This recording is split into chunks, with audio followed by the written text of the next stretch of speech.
I now convene this hearing of the Oversight and Investigation Subcommittee entitled the GM Ignition Switch Recall. Why did it take so long? Ms. Barra, if you'd like to take your seat, please. Thank you.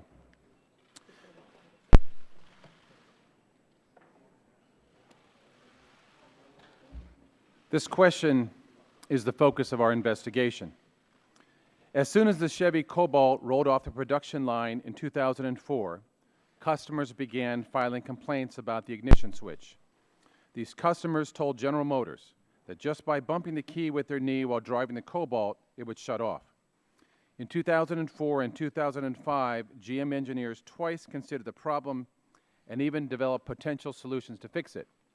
But GM decided the, quote, tooling cost and piece prices are too high, unquote, and that the, quote, none of the solutions represent an acceptable business case, end quote. The solution GM ultimately settled for was to tell their dealers to ask Cobalt drivers to remove heavy objects from their keychains. And yet, just a year later, GM decided to fix the ignition switch. In 2005, GM told their supplier, Delphi, to increase the torque in the ignition switch so the key wouldn't move out of the run position and into accessory mode. GM was not alone in examining problems with the Cobalt. The lead government safety regulator, the National Highway Traffic Safety Administration, known as NHTSA, was also evaluating concerns with the Cobalt.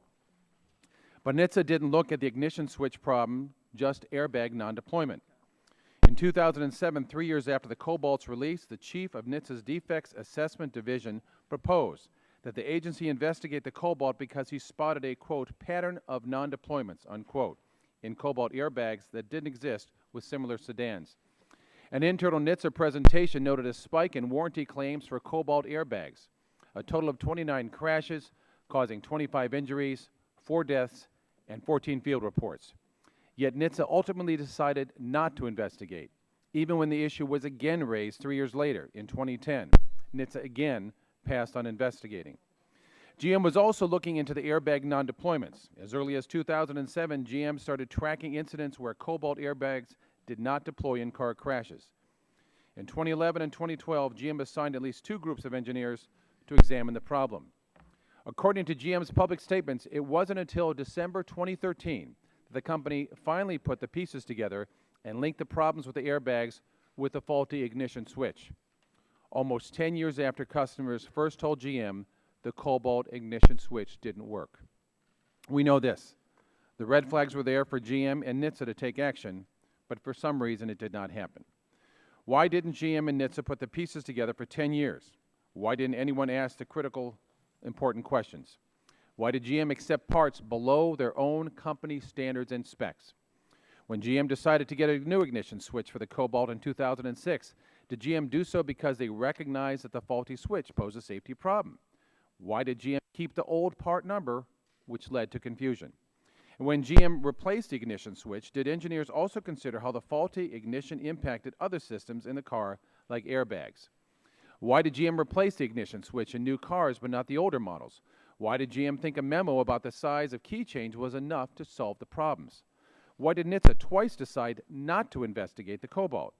And why did NHTSA make the link between the keys being in the accessory position and airbags not deploying? Did anyone ask why? And for both GM and NHTSA, are people talking to one another? Do GM and NHTSA have a culture where people don't pass information up and down the chain of command? To borrow a phrase, what we have here is a failure to communicate, and the results were deadly. A failure to communicate both between and within GM and NHTSA. Today we will ask GM and NHTSA what they're doing to not just fix the car, but to fix a culture within a business and a government regulator that led to these problems. This is about restoring public trust and giving the families and crash victims the truth about whether this tragedy could have been prevented and if future ones will be prevented. It is my hope and expectation that today we will not hear a blame game or finger pointing. All the brilliant engineers and workers in the world won't matter if the people don't really care. And as the old saying goes, people don't care that you know until they know that you care. This investigation is only 3 weeks old, and we are determined to find the facts and identify the problems so a tragedy like this will never happen again. This investigation is bipartisan, is a priority of all the members of this committee. I want to thank Mary Barra for being here, and also the head of NHTSA, David Friedman, ranking members Waxman, Deget, and Dingell for working with us. And I now give the remaining amount of my time to Dr. Michael Burgess.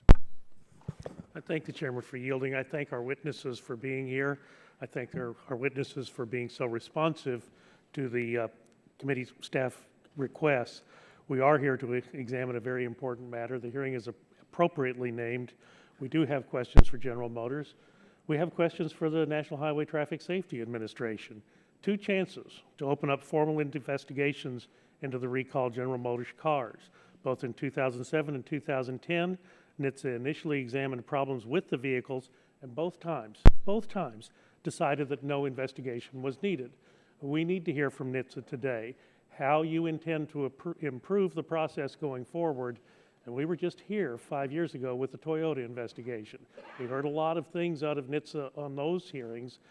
I'd like to know how they have improved the process and how we can expect to have confidence in their ability going forward. I yield back. Now I recognize the ranking member of the committee, Ms. DeGette of Colorado. Thank you very much, Mr. Chairman. Like all of us, I'm deeply troubled about what our investigation has revealed about GM's business practices and its commitment to safety. Here's what we know. We know that GM has recalled over 2.5 million vehicles because of defective ignition switches. We know they should have done it much, much earlier. We know that GM failed to provide federal regulators with key information. And sadly, we know that at least 13 people are dead, and there have been dozens of crashes because GM produced cars that had a deadly effect. Mr. Chairman, I have a copy of the ignition switch assembly for one of these vehicles, and this is it.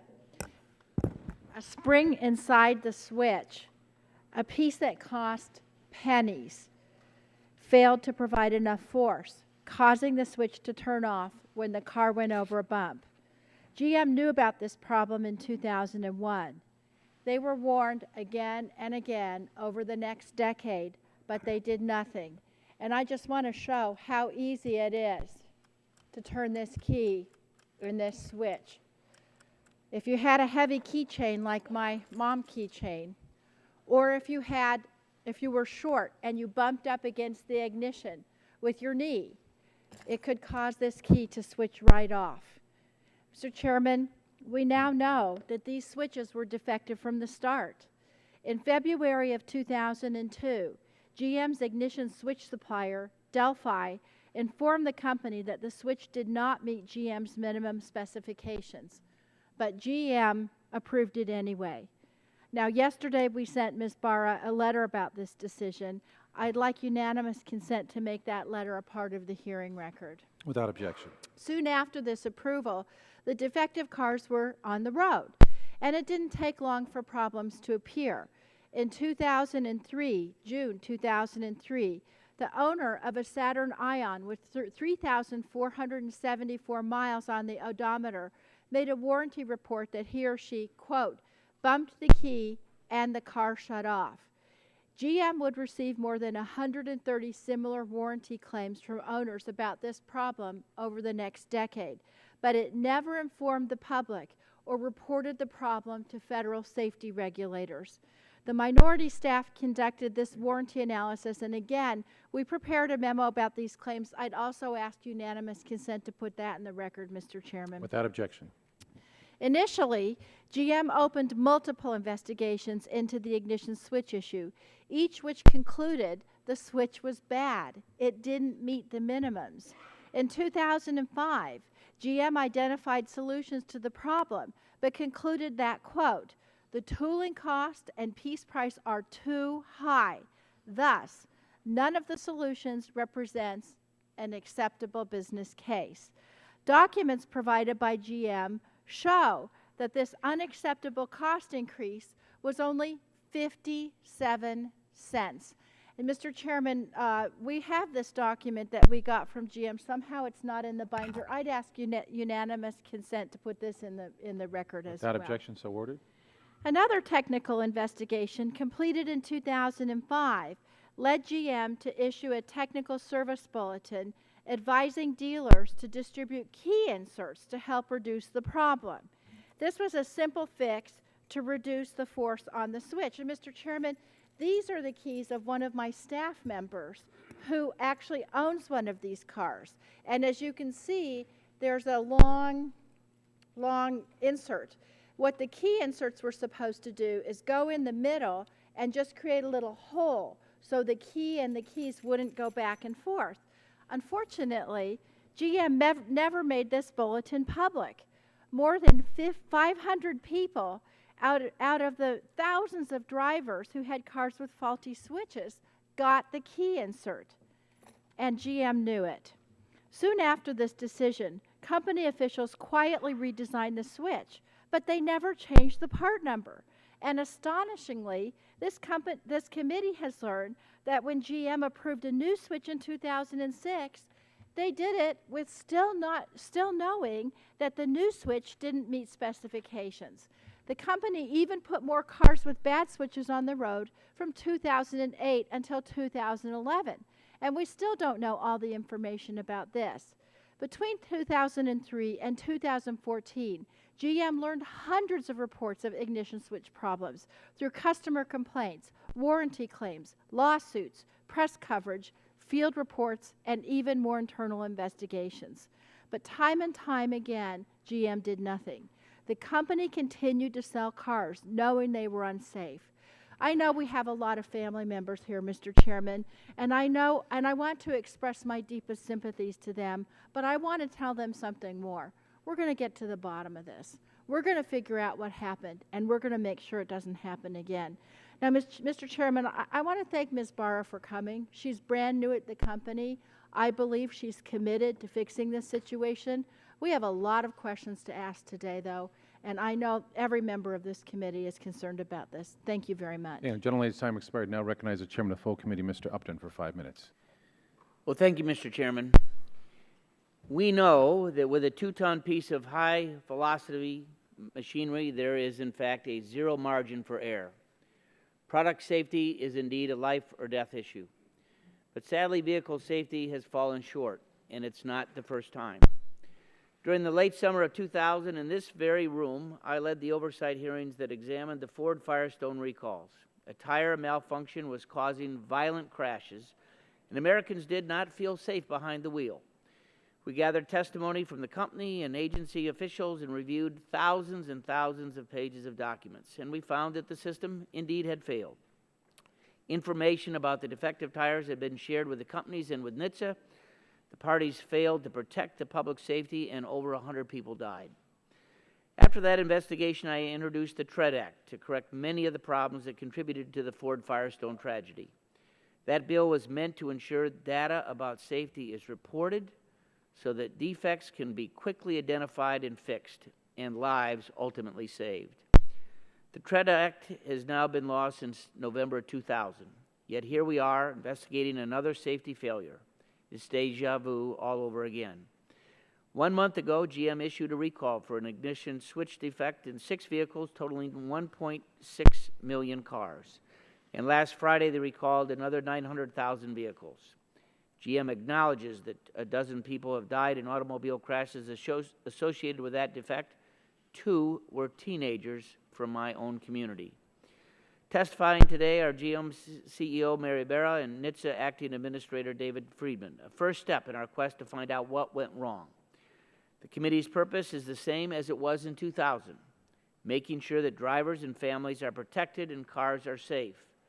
And I'll repeat what I said at the first oversight hearing on Firestone tires in 2000. Today's hearing is very personal to me because I come from Michigan, the auto state, the auto capital of the world. That is no less true today. Michigan is proud of its auto industry, and while Michigan citizens build cars, obviously we drive them too. Documents produced to the committee show that both NHTSA and GM received complaints about and data about problems with ignition switches and airbags. These complaints go back at least a decade. NHTSA engineers did crash investigations as early as 2005 and twice examined whether complaints with airbags constituted a trend. GM submitted early warning reports to NHTSA, including data about crashes in the recalled cars. With all that information available, why did it take so long to issue the recall? In this case, just as it was with Ford Firestone, it was news reports that brought the attention to the nation's attention. brought the problem to the nation's attention. This investigation of the recall is indeed bipartisan, as it should be. We'll follow the facts wherever they lead us, and we're going to work until we have the answers and can assure the public that indeed they're safe. And I'd like to note that the chairman of our CMT subcommittee, Mr. Terry, will be joining us for questions this afternoon. With his subcommittee's record on motor vehicle safety issues, he will be watching closely as this investigation unfolds so that he can take our findings and determine whether and what changes may be needed to the laws designed to keep drivers safe on the road. After all, our goal on every issue follows the DINGO model. Identify the problem or abuse fully, and where needed, fix it with legislation so that it won't happen again. I yield to the Vice Chair of the committee, Ms. Blackburn. Thank you, Mr. Chairman, and Ms. Barra, thank you very much for being here today. We really owe this hearing to the American people, to GM customers, and to the relatives of the 12 individuals that have lost their lives. And it is important that we get to the bottom of this and to see what the roles of GM and NHTSA were in this, figure out who's at fault, and we want to know who knew what when. And Ms. Barra, that includes you. We're going to want to know what your exposure was to this issue as you took the helm at GM as the CEO. You know, in my district, we have the GM plant. The Saturn Ion has been recalled. That was made at that plant there in Spring Hill. So this is something that is important to my constituents. Those that have worked with GM, I thank you for being here, and we look forward to the answers. I yield back. Thank you, General Lady. Yields back, and now recognize the ranking member of the full committee, Mr. Waxman, for 5 minutes. Thank you very much, Mr. Chairman. I have a sad sense of deja vu as I sit here today. I was part of this committee when we held our Ford Firestone hearing in 2000. I led the committee's hearing on Toyota's problems with unintended acceleration in 2010. Each time, we heard about how auto manufacturers knew about potential defects and about how federal safety officials at the National Highway Traffic Safety Administration missed signals that should have alerted them to defective cars on the road. And here we are today under similar circumstances. Over the last month, the full dimensions of another auto safety disaster have unfolded.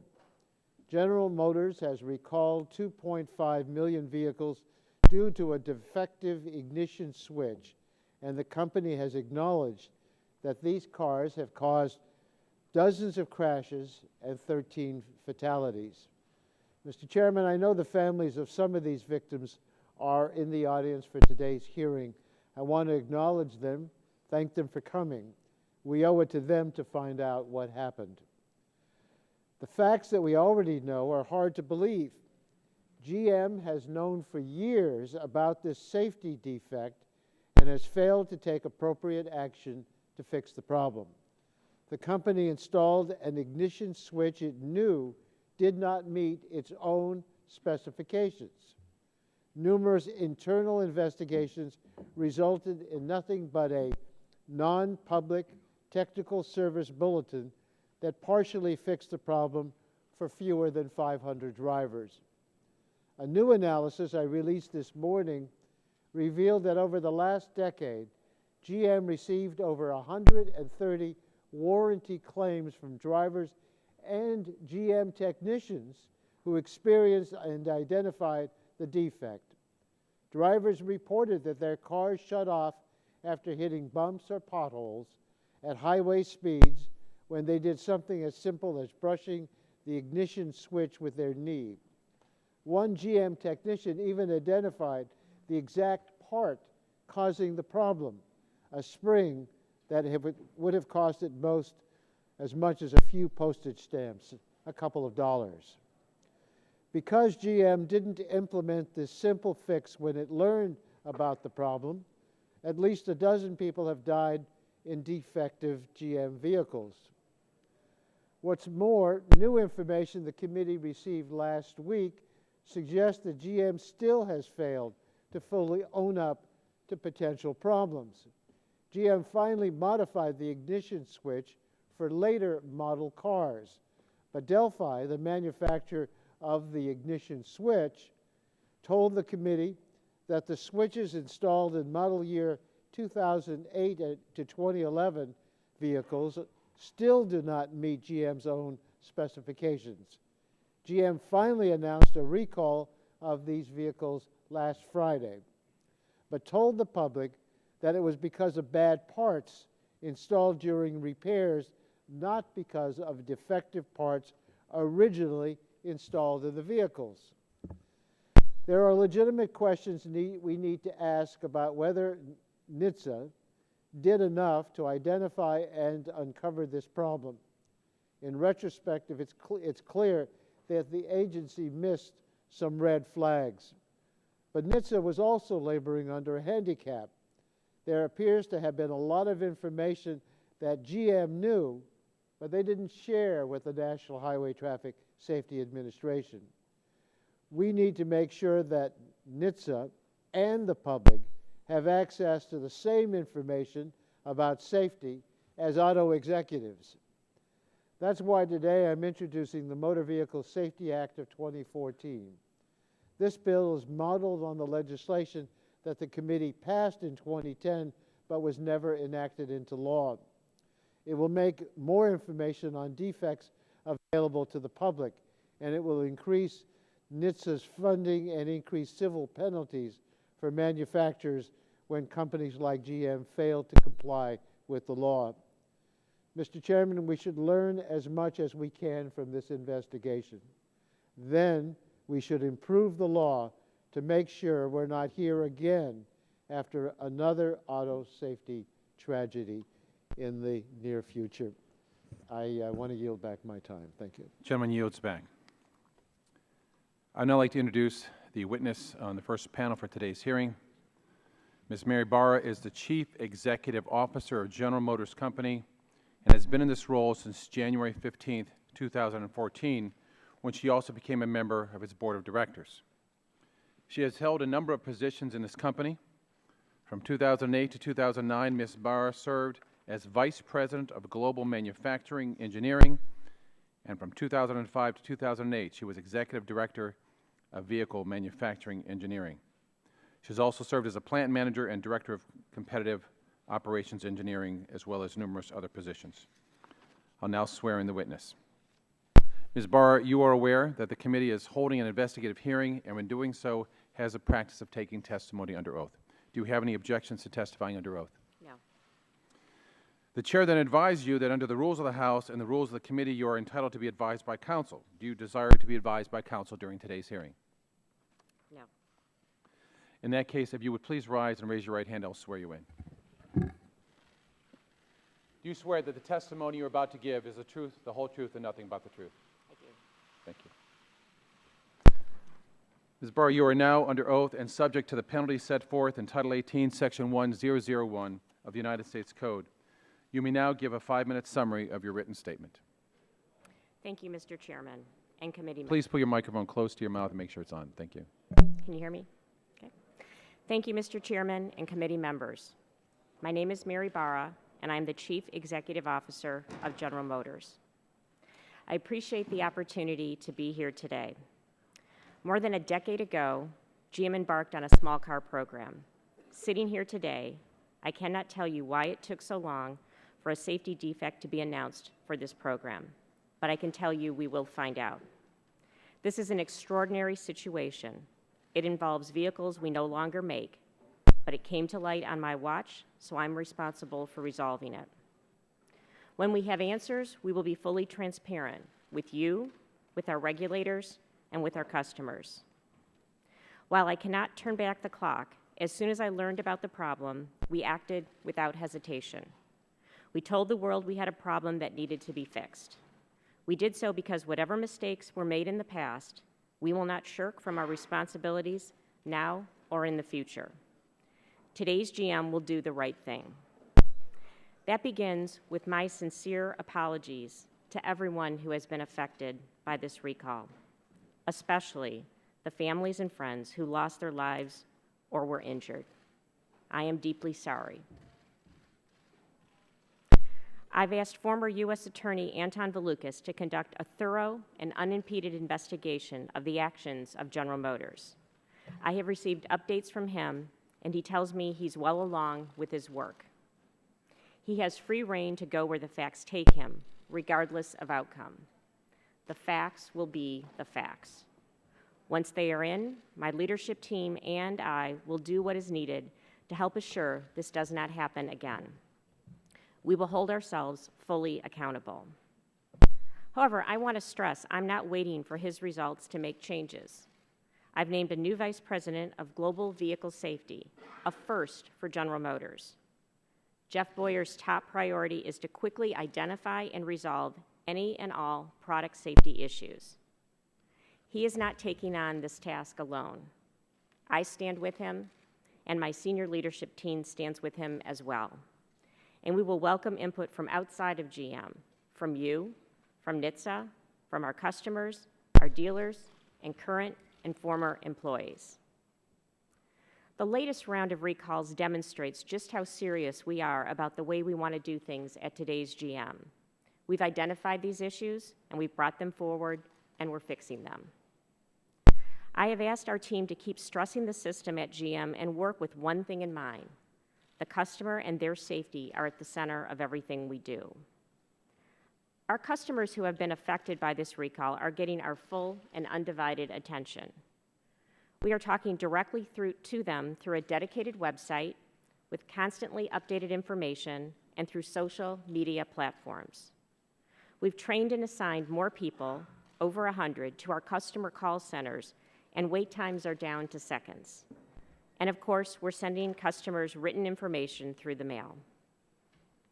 We've empowered our dealers to take extraordinary measures to treat each case specifically. If people do not want to drive a recalled vehicle before it is repaired, dealers can provide them with a loaner or a rental car, free of charge. To date, we've provided nearly 13,000 loaner vehicles. If a customer is already looking for another car, dealers are allowed to provide additional cash allowances for the purchase of a lease or new vehicle. Our supplier is manufacturing new replacement parts for the vehicles that are no longer in production. We have commissioned 2 lines and have asked for a 3rd production line, and those parts will start being delivered to dealers next week.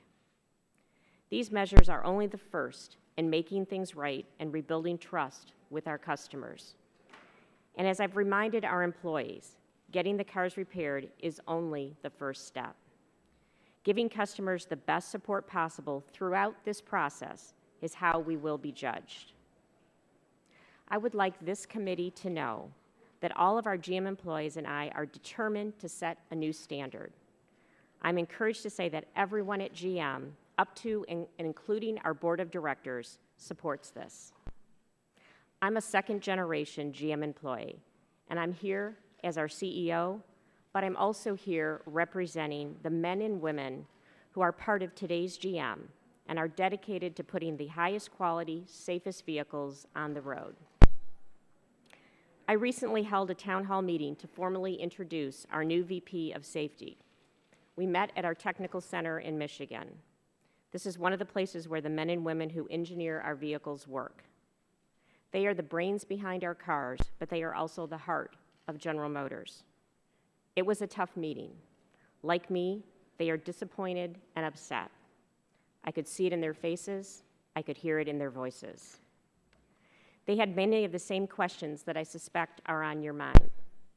They want to make things better for our customers, and in that process, make GM better. They particularly wanted to know what we plan to do for those who have suffered the most from this tragedy. That's why I'm pleased to announce that we have retained Kenneth Feinberg as a consultant to help us evaluate the situation and recommend the best path forward. I am sure this committee knows Mr. Feinberg is highly qualified and is very experienced in handling matters such as this, having led the compensation efforts involved with 9/11, the BP oil spill, and the Boston Marathon bombing. Mr. Feinberg brings expertise and objectivity to this effort. As I have said, I consider this to be an extraordinary event, and we are responding to it in an extraordinary way. As I see it, GM has civil responsibilities and legal responsibilities. We are thinking through exactly what those responsibilities are and how to balance them in an appropriate manner. Bringing on Mr. Feinberg is the first step. I would now be happy to answer your questions. Thank you. Thank you, Ms. Barra. I also want to acknowledge all the families are here today and know that we are aware and have sympathies with all the committee here. Kelly Aaron Ruddy of Scranton, Pennsylvania, is one of those that we offer sympathy to the families, but we have all of you in our hearts. Ms. Barra, our committee reviewed more than 200,000 pages of documents. What we found is that as soon as the Cobalt hit the road in 2004, drivers began to immediately complain to General Motors that the car's ignition systems didn't work properly. You can imagine how frightening it is to drive a car that suddenly you lose your power steering and power brakes. When the switch for the Cobalt was being built back in 2002, GM knew the switch did not meet its specifications for torque. Am I correct? Yes. GM engineers began to look at the problem and tried to figure out how to address it. GM understood the torque in the switches measured below its own specifications. Is that right? Yes. Is it common practice for GM to accept a part that does not meet GM specifications? No. But there is a difference between a part meeting or not meeting specifications and a part being defective. So under what scenario is accepting parts that don't meet GM specs allowable? An example would that be when you're purchasing steel. You'll set a specification for steel, but then because of the different suppliers and availability of steel to make products, you'll assess the performance, the functionality, the durability, the aspects of the part, or in this case steel, that is necessary to live up to what the performance and the durability, the safety needs to be. Well, So that's an example of when you would have a part or have material that doesn't meet the spec that was set out, but is acceptable from a safety, from a functionality perspective, performance as well. Is that switch acceptable? The switch, I'm sorry. Is the switch acceptable? Uh, in 2000? At what time frame, I'm sorry? Well, at the beginning, it seemed it didn't meet the specs for GM. So is that what you would consider acceptable? As we clearly know today, it's not. So in 2006, GM changed its ignition switch, and GM switch supplier Delphi put in a new spring to increase the torque. Am I correct? I didn't hear the last part, I'm sorry. GM switch supplier Delphi put a new spring in to increase the torque. Is that correct? There was a new part. Thank you. Now, in that binder next to you, if you would turn to tab 25, this is an email exchange between Delphi employees in 2005 discussing the changes to the ignition switch. The email notes that a GM engineer is asking for information about the ignition switch because, quote, Cobalt is blowing up in their face in regards to turning the car off with the driver's knee, unquote. If this was such a big problem, why didn't GM replace the ignition switch in the cars already on the road? The cars where the torque fell well below GM specifications instead of just the new cars. Why? What you just said does not match under tab 25. It's the bottom of the page. There should be something there. Well, just note to what I've said. I apologize for that. Okay. But there was a statement made that Cobalt is blowing up their face just by being bumped with the driver's knee. Clearly, there were a lot of things that happened. There's been a lot of statements made as it relates. That's why we've hired Anton Valukas to do a complete investigation of this process. We are spanning over a decade of time. But you don't know why they didn't just replace the switch on the old cars as well as the new cars? I do not know the answer to that, and that's why we're doing this investigation. Given the number of complaints about ignitions turning off while driving, why wasn't this identified as a safety issue? Again, I can't answer specific questions at that point in time. That's why we're doing a full and complete investigation. Let me add another one. In the chronology GM submitted to NHTSA, GM states it didn't make the connection between the ignition switch problems and the airbag non-deployment problems until late 2013. So my question is, when GM decided to switch the ignition in 2006, did the company ever examine how a faulty ignition switch could affect other vehicle systems like the airbags? Again, that's part of the investigation. Should they?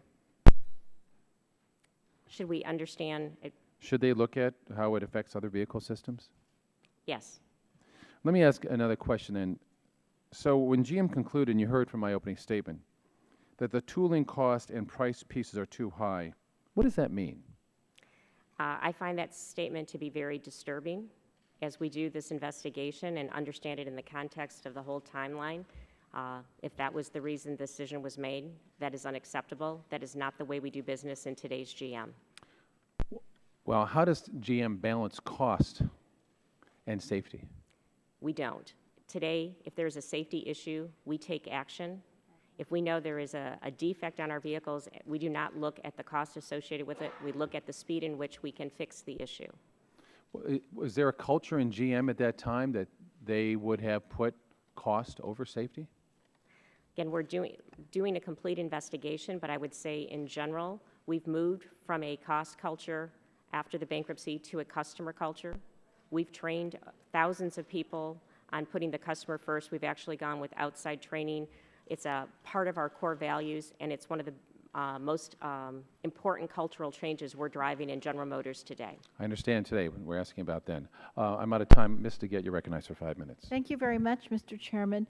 Ms. Barra, GM knew about the defect in the ignition switches as far back as 2001, 13 years before the recall, correct? Yes or no will work. The investigation will tell us that. You don't know when GM knew about the defect? I would Take a look at tab 7 in your notebook, Ms. Barra.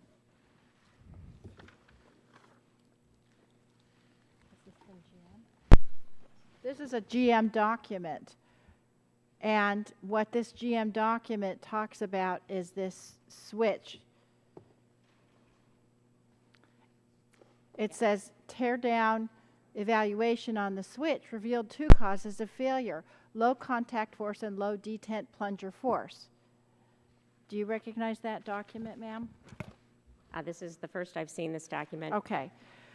Well, so you don't know how long GM knew about this, And that's right? why I'm doing an Okay. investigation. In fact, Delphi, the manufacturer of the ignition switch, informed GM in 2002 that the switch was supposed to be 15 minimum torque specification, but in fact these switches were between 4 and 10, didn't it?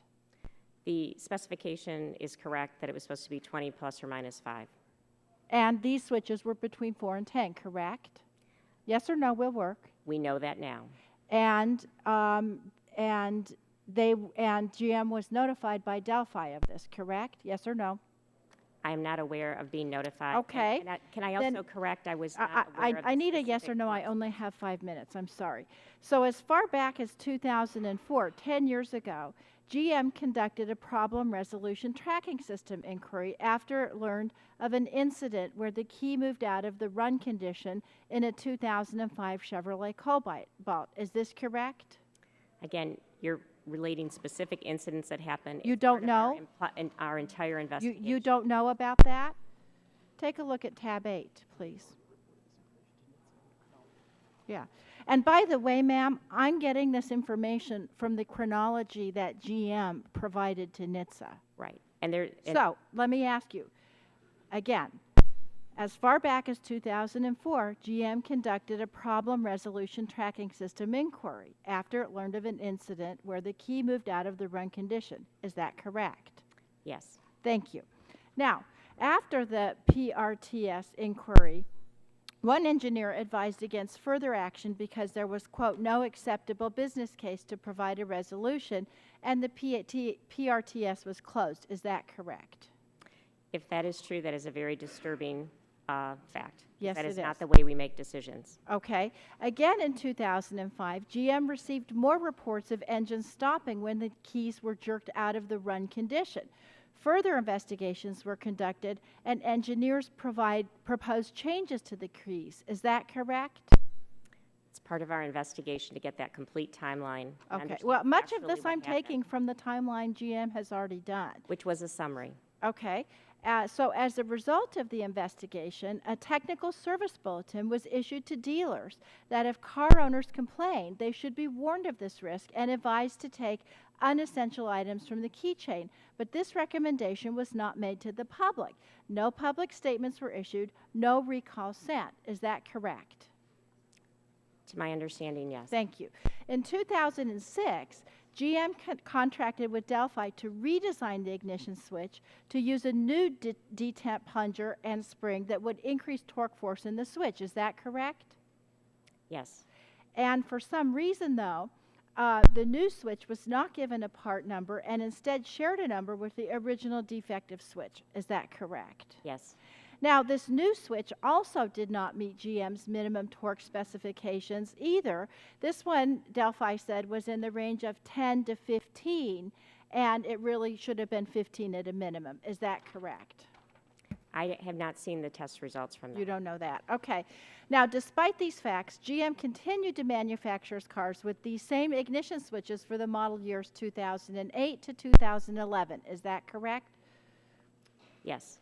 And between 2004 and 2014, no public notices were issued as a result of GM's knowledge of these facts, and no recalls were issued for the over 2.5 million vehicles manufactured with these defective ignition switches. Is that correct? Yes. And finally, 3 recalls were made this year, 2014, 2 in February, and 1 just last Friday. Is that right?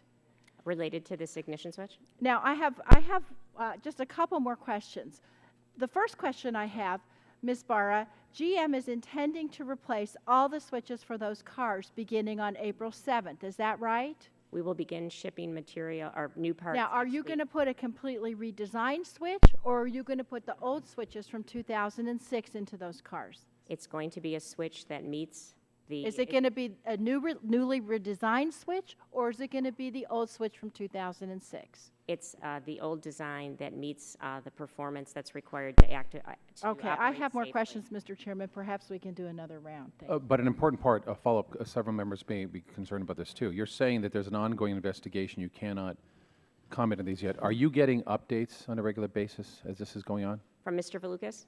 From anybody in the company regarding these proceedings? Are you getting updates? Yes, I am. Thank you. Now go to the chairman of the full committee, Mr. Upton, for 5 minutes. Well, thanks again, Ms. Barra, for being here this afternoon. I want to make sure that we ask similar questions of both you and of NHTSA. We want to learn about the documents that were submitted on a timely and appropriate basis to NHTSA, and in fact, what did they do with that information. The documents that we've looked at, has produced, show that GM received complaints about its cobalt ignition switches for about 2 years that ultimately resulted in a redesigned ignition switch in 2006. Who within GM would have known about those specific complaints? What was the process back then? I was not a part of that organization at the time. That's why I'm doing the investigation to understand that. So you don't know the folks that it would have been reported to at this point, is that right? I don't know the people who would have been handling this issue at that point. But you're getting updates, and what's supposed to happen?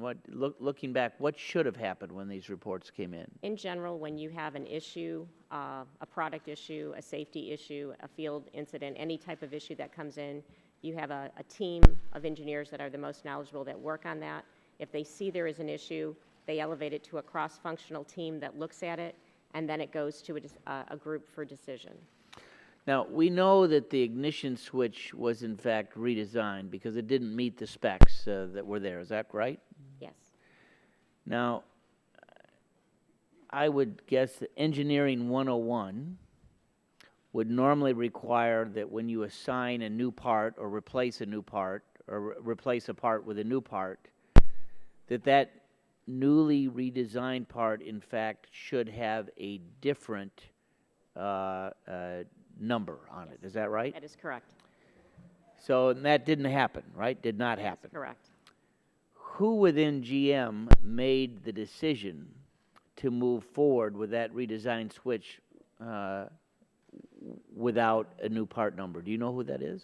I do not know the name of the individual. Are you going to be able to find that out for us? Yes, I will.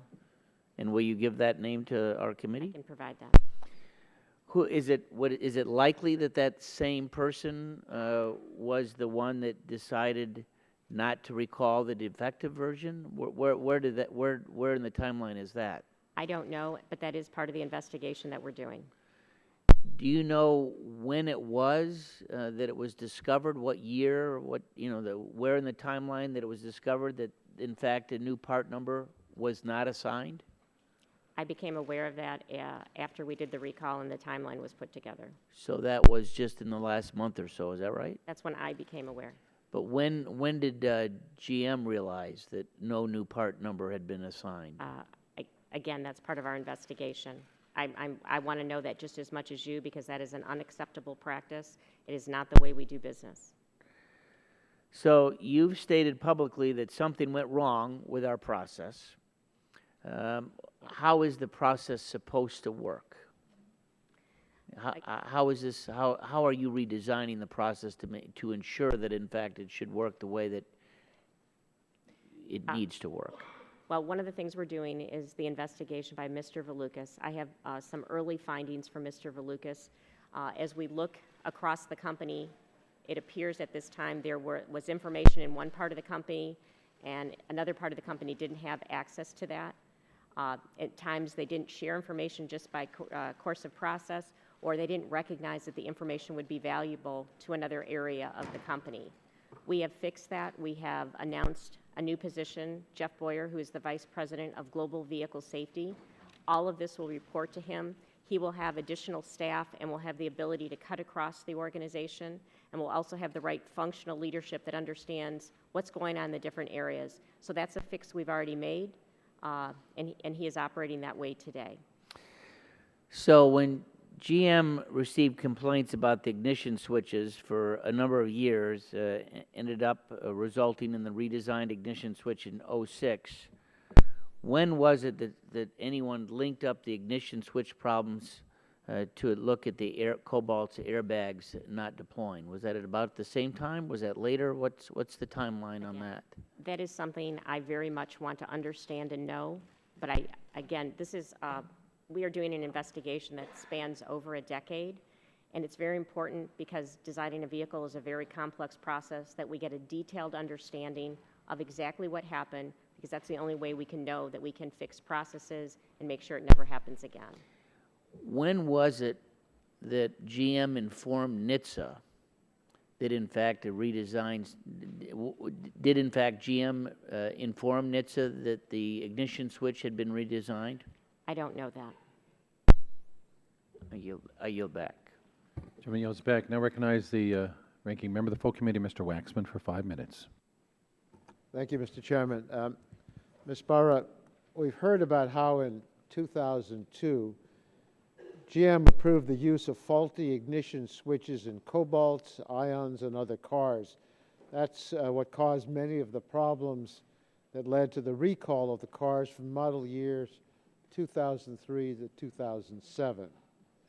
So new ignition switches were designed and approved by General Motors. These were switches that were in use in the model years 2008 to 2010. Does that all sound right to you? Am I correct in what I'm saying? There's a couple statements you made at the beginning that Oh, I don't know to be true. Well, in 2002, GM approved the use of what turned out to be faulty ignition switches in several of these They were cars. actually they were parts that went into a 2003 was the earliest model. Well, the tests were done in 2002, but the cars that were 2003 to 2007, so we had a recall of those cars. Right. And then there was a new switch, new ignition switch, designed and approved by GM, and these new switches were in use in the model years 2008 to 2010, Cobalts and Ions. Is that To the best of my knowledge, that's correct. okay? But in a briefing last week, Delphi told committee staff that these new switches also did not meet GM specifications. They told us the force required to turn these switches was about 2/3 of what GM said it should be. And documents that were provided to the committee also confirm that top GM officials were aware of the out-of-spec switches in 2008 to 2002 vehicles in December 2013. So there's a document, if you want to look it up, it's tab 39, page 6 of your binder. There was a December presentation for GM's high-level executive field action decision committee, And at that meeting, they showed that the performance measurement for almost half of the 2008, so you go to 2008, 2010 model year vehicles, ignition switches were below the minimum GM required specifications. My question to you is, are you concerned that many 2008 to 2010 model year cars have switches that do not meet the company's specifications? As we assessed the situation, my understanding that there was work going on to look at the switches, again, looking at just because a switch or a part, any generic part, doesn't meet specification does not necessarily mean it is a defective part. As that analysis was going on, at the same time we were doing the look across to make sure we could get all of the spare parts. And when we recognized that spare parts might be have been sold through third parties that have no tracking to know which VIN, we made the decision Well, your to own recall all of those executives vehicles. were informed that a lot of these cars, those model years, had switches that were just as defective as the 2003 to 2007 cars. Those cars were recalled, but you didn't recall the model year 2008 to 2011 vehicles until a month later, on March 28th. Why did the company delay in recalling these newer vehicles? The company was looking, my understanding is the company was assessing those switches, but again, at the same time, in parallel, they were looking at the spare parts issue, and the spare parts issue became very clear. We needed to go and get all of those vehicles because we couldn't identify which vehicles may have had a spare part put in them. And we But you then recalled the entire population. But you recalled those vehicles. You recalled them later, but Yes, not we when did. you knew there was a problem. Well, we Your recalled them as- recall of these later vehicles did not mention the faulty switches that were originally installed in the cars. They mentioned only, quote, faulty switches may have been used to repair the vehicles. Why did the company not announce that subpar switches may have been installed in those vehicles in the first place? Again, there was an assessment going on to understand if the specification, the parts performance was adequate. Well, wasn't it misleading to say that the company didn't tell them subpar switches may have been installed in the first place? What if I owned a later model car with its original ignition switch? Your recall implies that I don't have to do anything, but my car might still have a subpar switch. Will your company conduct a detailed analysis of these late model vehicles to determine if they're safe? And will you provide the committee with warranty reports and other information so we can do our own analysis? I believe we're recalling all of those parts. All of those vehicles are being recalled. They're all being recalled. Well, I must say, in conclusion, Mr. Chairman, I'm concerned. I know you've taken this job at an inauspicious time. You're trying to clean up a mess that was left behind for you by your predecessors. But I have one last question. How can GM assure its customers that new switches to be installed beginning April 7th will finally meet GM's requirements? Thank you. We are working very closely with our supplier. Our executive director responsible for switches is personally looking at the performance of the new switches. We will do 100% end-of-line testing to make sure that the performance, the safety, the functionality of these switches are safe. Thank you. Gentleman's time expired. Ms. Barra, you're being asked a number of questions. Just want to be clear. Did you review the documents that the GM submitted to the committee? No, I did not. There was over 200,000 pages, my How understanding. about the document Mr. Waxman's talking about? Did you review that? This page right here, Yes. I actually saw this for the first time I think a day ago. Thank you. Now recognize Ms. Blackburn for 5 minutes. Thank you, Mr. Chairman. Ms. Barra, you've mentioned several times in your comments today's GM. So my assumption is that you are going to run GM in a different manner than it has been run in the past, and That is that correct. you are making some changes. I want to ask you just a little bit about timeline, helping us to get our hands around this, because this is the first investigation we're going to do. We're going to have others and continue to look at this to get answers and figure out what has happened here between you all and NHTSA, and also within what happened at GM. So you mentioned in your testimony that this came to light on your watch. So I am assuming that there was no widespread knowledge in GM about this issue until you became CEO. Am I correct on that? At the senior level of the company, we learned of this after the recall decision was made on January 31st. I was aware there in late December there was analysis going on a cobalt issue, but I had no more information than that. But I can assure you, as soon as we understood, the senior leadership understood this issue and that a recall decision had been made, we acted without hesitation. Okay, then how did you find out about it? Was it through someone bringing the issue to you to say, Ms. Barra, we have a real problem here, or in doing your due diligence, did you find out about it? The committee, the leadership committee responsible for making recall decisions made a decision on January 31st. They notified Mark Royce, who immediately picked up the phone and called me. Okay, and could you submit to us the members of that leadership committee that make those Yes, recommendations? Thank you. And then was your predecessor, Mr. Akerson, your predecessor, was he aware of this issue? Not to my knowledge. He was not. Are any of the members of the leadership committee also, were they a part of his leadership committee? There are members of today's team that were also members of Mr. Ackerson's leadership team, and to my knowledge, they were not aware. Okay. Do you think there was a cover-up or it was sloppy work? That is the question I've asked Mr. Valukas to uncover, and I'm anxiously awaiting the results from his study. Okay. Do you think it had anything to do with the auto bailout? I'm sorry? With the auto bailout, do you think it had Again, anything? I need to get the results of the study to make all determinations. And going back to what Mr. Upton said, you're going to be sharing that information with Yes, us we will as you be get those. transparent. Okay. Was there the engineers that were responsible for this? Have you brought them into the process? I know this is something that the part was actually created by Delphi, correct? Correct. And they have an engineering team that was working on that. So they have a shared responsibility and liability in this entire issue. Have you met with them and with the engineering team that was responsible for this switch?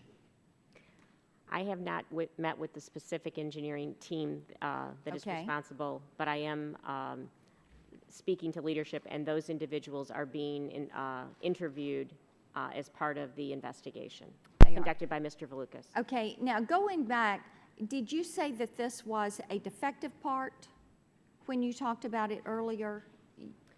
We have learned when we knew, when the recall decision was made, and we later went back and looked at the chronology, there's points that suggest, and that's why we're doing the investigation. Okay, all right.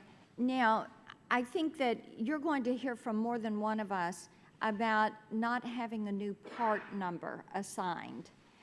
Who made that decision? Was that strictly a Delphi decision, or did that come into the GM supply chain for that decision to be made as to how that part number would be coded? At a general level, General Motors is responsible for General Motors parts numbers. Okay, But again, that's part of the investigation to understand how that happened. okay. Does that seem inconceivable to you? Yes, it is inconceivable. It is not our process, and it is not acceptable. Okay. I would think that it probably is not. Have you asked Delphi if you can have access to their documentation in their email chain dealing with this issue? I have not, and again, Mr. Valukas will go, as the investigation takes him, to get the information that he needs to make a complete and accurate accounting of what happened. Okay. My time has expired. Thank you, Mr. Chairman. I yield back. Just for clarification, Ms. Blackburn, we have asked for that email chain from Delphi, and we'll let you know when we get that. Now recognize Chairman Emeritus of the Committee, Mr. Dingell, for 5 minutes. Mr. Chairman, I thank you for your courtesy. I begin by telling the families of those who were injured or killed by the defective General Motors vehicles, they have our sympathy, and we believe the events here are tragic indeed. and I join everyone in expressing my condolences to the families who were killed or injured in those crashes. Now it is incumbent upon the Congress, federal regulators, and General Motors to determine how these deaths could have happened and to take reasonable steps to ensure that the safety of American motorists and their families are moving forward. I expect that this investigation will be thorough, and I counsel all the stakeholders to be unabashedly forthright. Now, Ms. Barra, I'd like to build on Chairman Murphy's line of questioning, and all of my questions will require yes or no answers. If you cannot answer some of my questions, I expect that you will submit responses for the record and all available relevant supporting materials. Now, Ms. Barra, is it correct that GM has now recalled approximately 2.5 million small cars in the United States due to defective ignition switches? Yes. Yes or no? Now, Ms. Barra, is it correct that GM recently expanded its recall of small cars because it was possible that defective ignition switches may have been installed as replacement parts? Yes or no? Yes. Ms. Barra, is it correct that the ignition switch in question was originally developed in the late 1990s and approved by General Motors in February of 2002? Yes or no? Yes. Ms. Barra, is it correct that General Motors' own design specifications for such ignition switch required 20 plus or minus 5 Newton centimeters of torque to move the switch from the accessory position to the run position? Yes or no? Yes. Ms. Barra, is it correct that General Motors approved production of such ignition switch despite test results by Delphi during the production part approval process, or PPAP, showing that the switch did not meet GM's torque requirement? Yes or no? It's not clear to me. Now, Ms. Barra, is it correct that General Motors approved a redesign of the ignition switch used in the presently recalled vehicles in April 2006? Yes. Ms. Barra, and is it correct that GM's torque requirement for the redesigned switch remained the same as for the original ignition switch? Yes or no? It is not clear to me, and that's why we're focused the investigation on that area specifically. When that information becomes available, would you submit it to the committee, please? Yes, I will.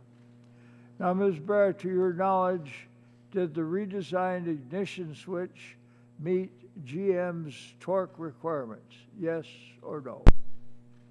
I believe. Let me say it again.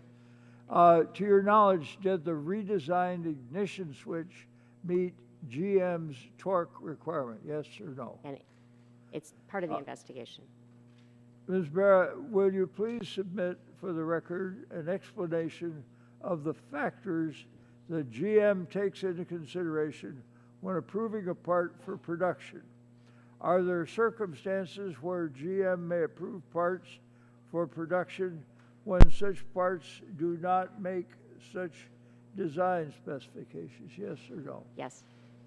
If so, could you please submit materials for the record explaining when and why that might occur? Yes. Ms. Barra, I appreciate the lengths to which GM, under your leadership, is going to recall the vehicles and ensure that they're safe to drive. GM's cooperation with the committee is necessary in order to understand the process by which and the reasons decisions were made leading up to the 2014 recall. You may have so far done so, and I expect that you will continue to do so. Thank you for your courtesy, Mr. Chairman. Thank you, Ms. Barra. I yield back the balance of my time. Gentleman yields back and now recognize the Chairman Emeritus of the Majority, Mr. Barton of Texas, for 5 minutes. Thank you, Mr. Chairman. Before I ask my questions, I want to make just a general observation. This is probably the last major investigation that this subcommittee and full committee is going to conduct, where we have the services of Mr. Dingle and Mr. Waxman.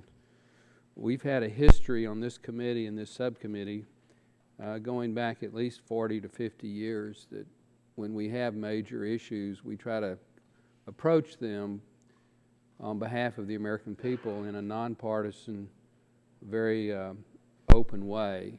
And it certainly appears that we're going to continue that tradition today. So I hope that we can show the best to the American people, that the Congress at its best gets the facts, presents the facts, and does so in a way that in the future we protect the public health and safety for the American people.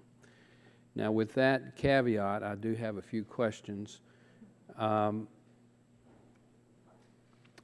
A number of congressmen so far have made the point that these ignition switches didn't appear to meet specifications. And my assumption is that you've agreed that they did not meet specifications. Is that correct? We've learned that as we did the recall. Now, I'm an industrial engineer. I used to be a registered professional engineer. I'm not currently registered, but I have been in the past. Why in the world would a company with the stellar reputation of General Motors purchase a part that did not meet its own specifications? I want to know that as much as you do. It is not the way we do business today. It's not the way we want to design and engineer vehicles for our customers. I mean, I just don't understand that. I've never worked in an auto assembly environment. I've worked in a defense plant, an aircraft plant. I was plant manager of a printing plant. I've done very limited consulting in the oil and gas industry, but I've never been a part of an organization that said we set the specs. When a part or doesn't meet the specs, we go ahead and buy it anyway.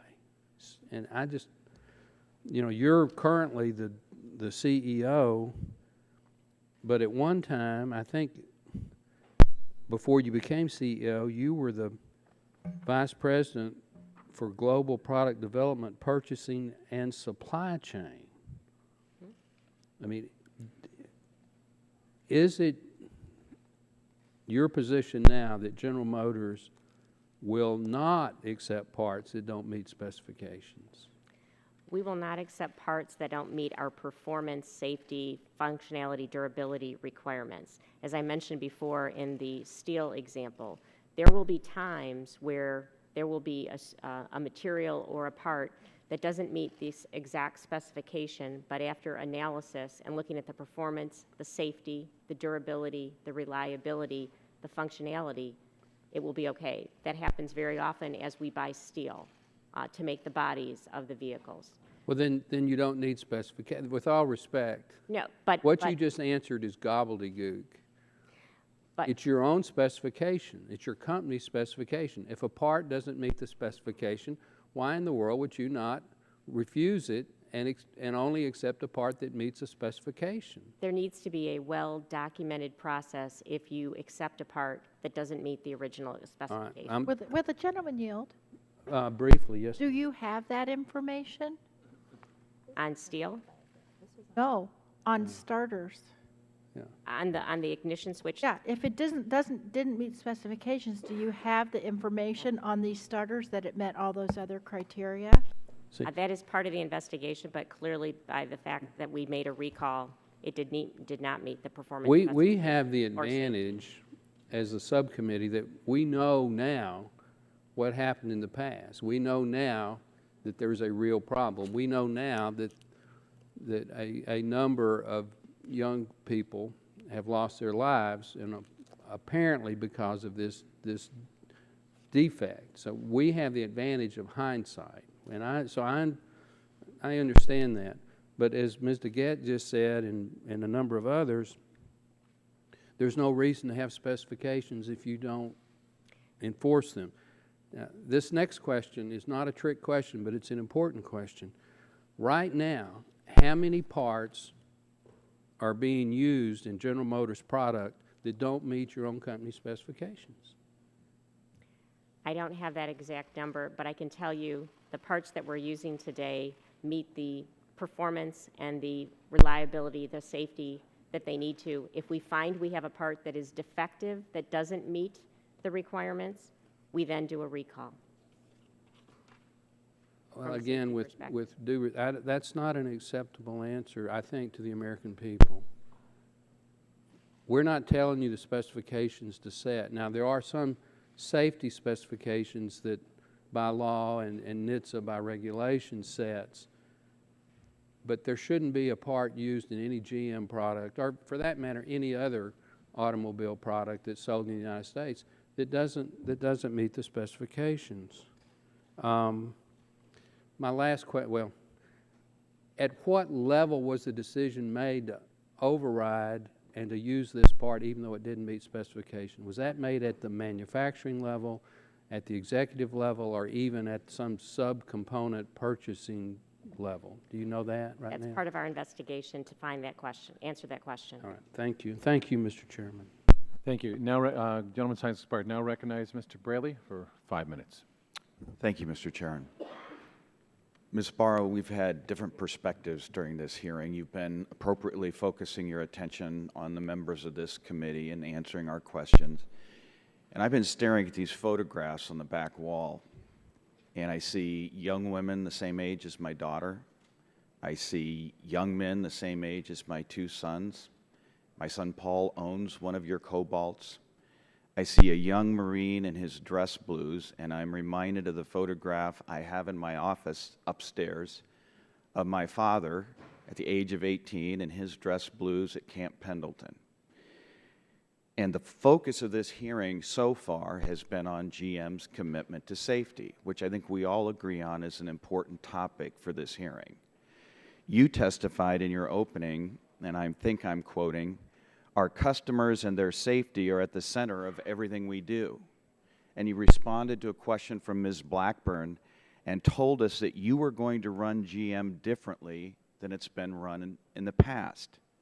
And I have a copy of GM's March 18th press release announcing Jeff Boyer as your new Vice President of Global Vehicle Safety. And in this press release, he is quoted as saying, "Nothing is more important than the safety of our customers and the vehicles they drive.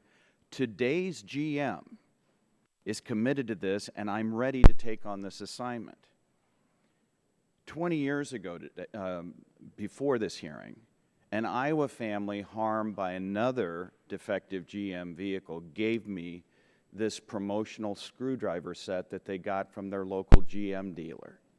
And if you look at it on the outside, it has a slogan: "Safety comes first at GM." So my question for you, and I think the question that these families back here want to know is, what's changed at GM?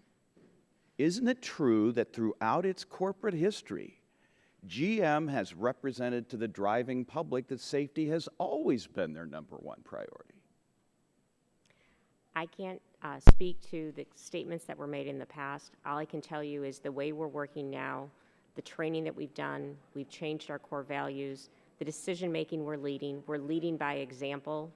We're, one of the process changes that we've also made is in addition to when the technical community makes their decision about a safety recall or a recall, we are going to be reviewing it, Mark Royce, the head of global product development, and myself, to see if there's more that we want to do. Hasn't the core values of General Motors always been that safety comes first? I've never seen that part before. Isn't it true that throughout the history of the company, it's made representations like this to the driving public as a way of inducing them to buy your vehicles? Today's General Motors, all I can tell you is today's General Motors, we are focused on safety. We have over 18 vehicles that have a 5-star crash rating. Our entire Buick lineup meets that requirement. We take it very But we're seriously. talking about these vehicles and what's changed. Have you had a chance to read this article in the Saturday New York Times, a Florida engineer's eureka moment with a deadly GM flaw? I believe I read a portion of that article. Okay, this is an article by a writer named Bill Vlasic, and he wrote in here about an engineer named Mark Hood who was at a loss to explain why the engine in Brooke Melton's Cobalt had suddenly shut off, causing her fatal accident in 2010 in Georgia. Then he bought a replacement for $30 from a local GM dealership, and the mystery quickly unraveled. For the first time, someone outside GM, even by the company's own account, had figured out a problem that it had known about for a decade and is now linked to 12 deaths. Even though the new switch had the same identification number, Mr. Hood found big differences. And then the article continues, so began the discovery that would set in motion GM's worldwide recall of 2.6 million Cobalts and other cars, and one of the gravest safety crises in the company's history. Do you agree with the author that this is a grave safety crisis in the history of General Motors? I've said that this incident took way too long. It is not acceptable, and that's why we're making radical change to the entire process, adding more resources, naming a vice president of global vehicle safety who is tremendously experienced and of the highest integrity. And we will continue to make processes and process changes and people changes as we get the results of the Mr. Valukas investigation. And we will take all of those recommendations and we will make changes. Before I yield back, Mr. Chairman, I would like to ask unanimous consent to have this article added to the record for the hearing if it's not already part of the record.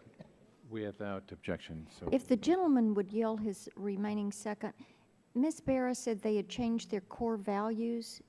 I think it would be great if she could submit to us what those new core values for GM are, so we would have those for the record. We'll ask that for the record. Thank you. And I would also like to have any prior statement of core values from General Motor over the last 20 years so that we can see what has changed, Mr. Chairman. We'll be asking members for several questions to submit to GM for the record. Now I recognize the Vice Chair of the Subcommittee, Dr. Burgess, for 5 minutes. Thank the chairman and thank the witness for spending so much time with us this afternoon. You mentioned, Ms. Barra, in the start of your written testimony that over a decade ago, General Motors embarked upon a small car program. Do you recall why that was? I'm sorry? Why did GM embark upon a small car program 10 years ago, over a decade ago? To have a complete portfolio, I believe.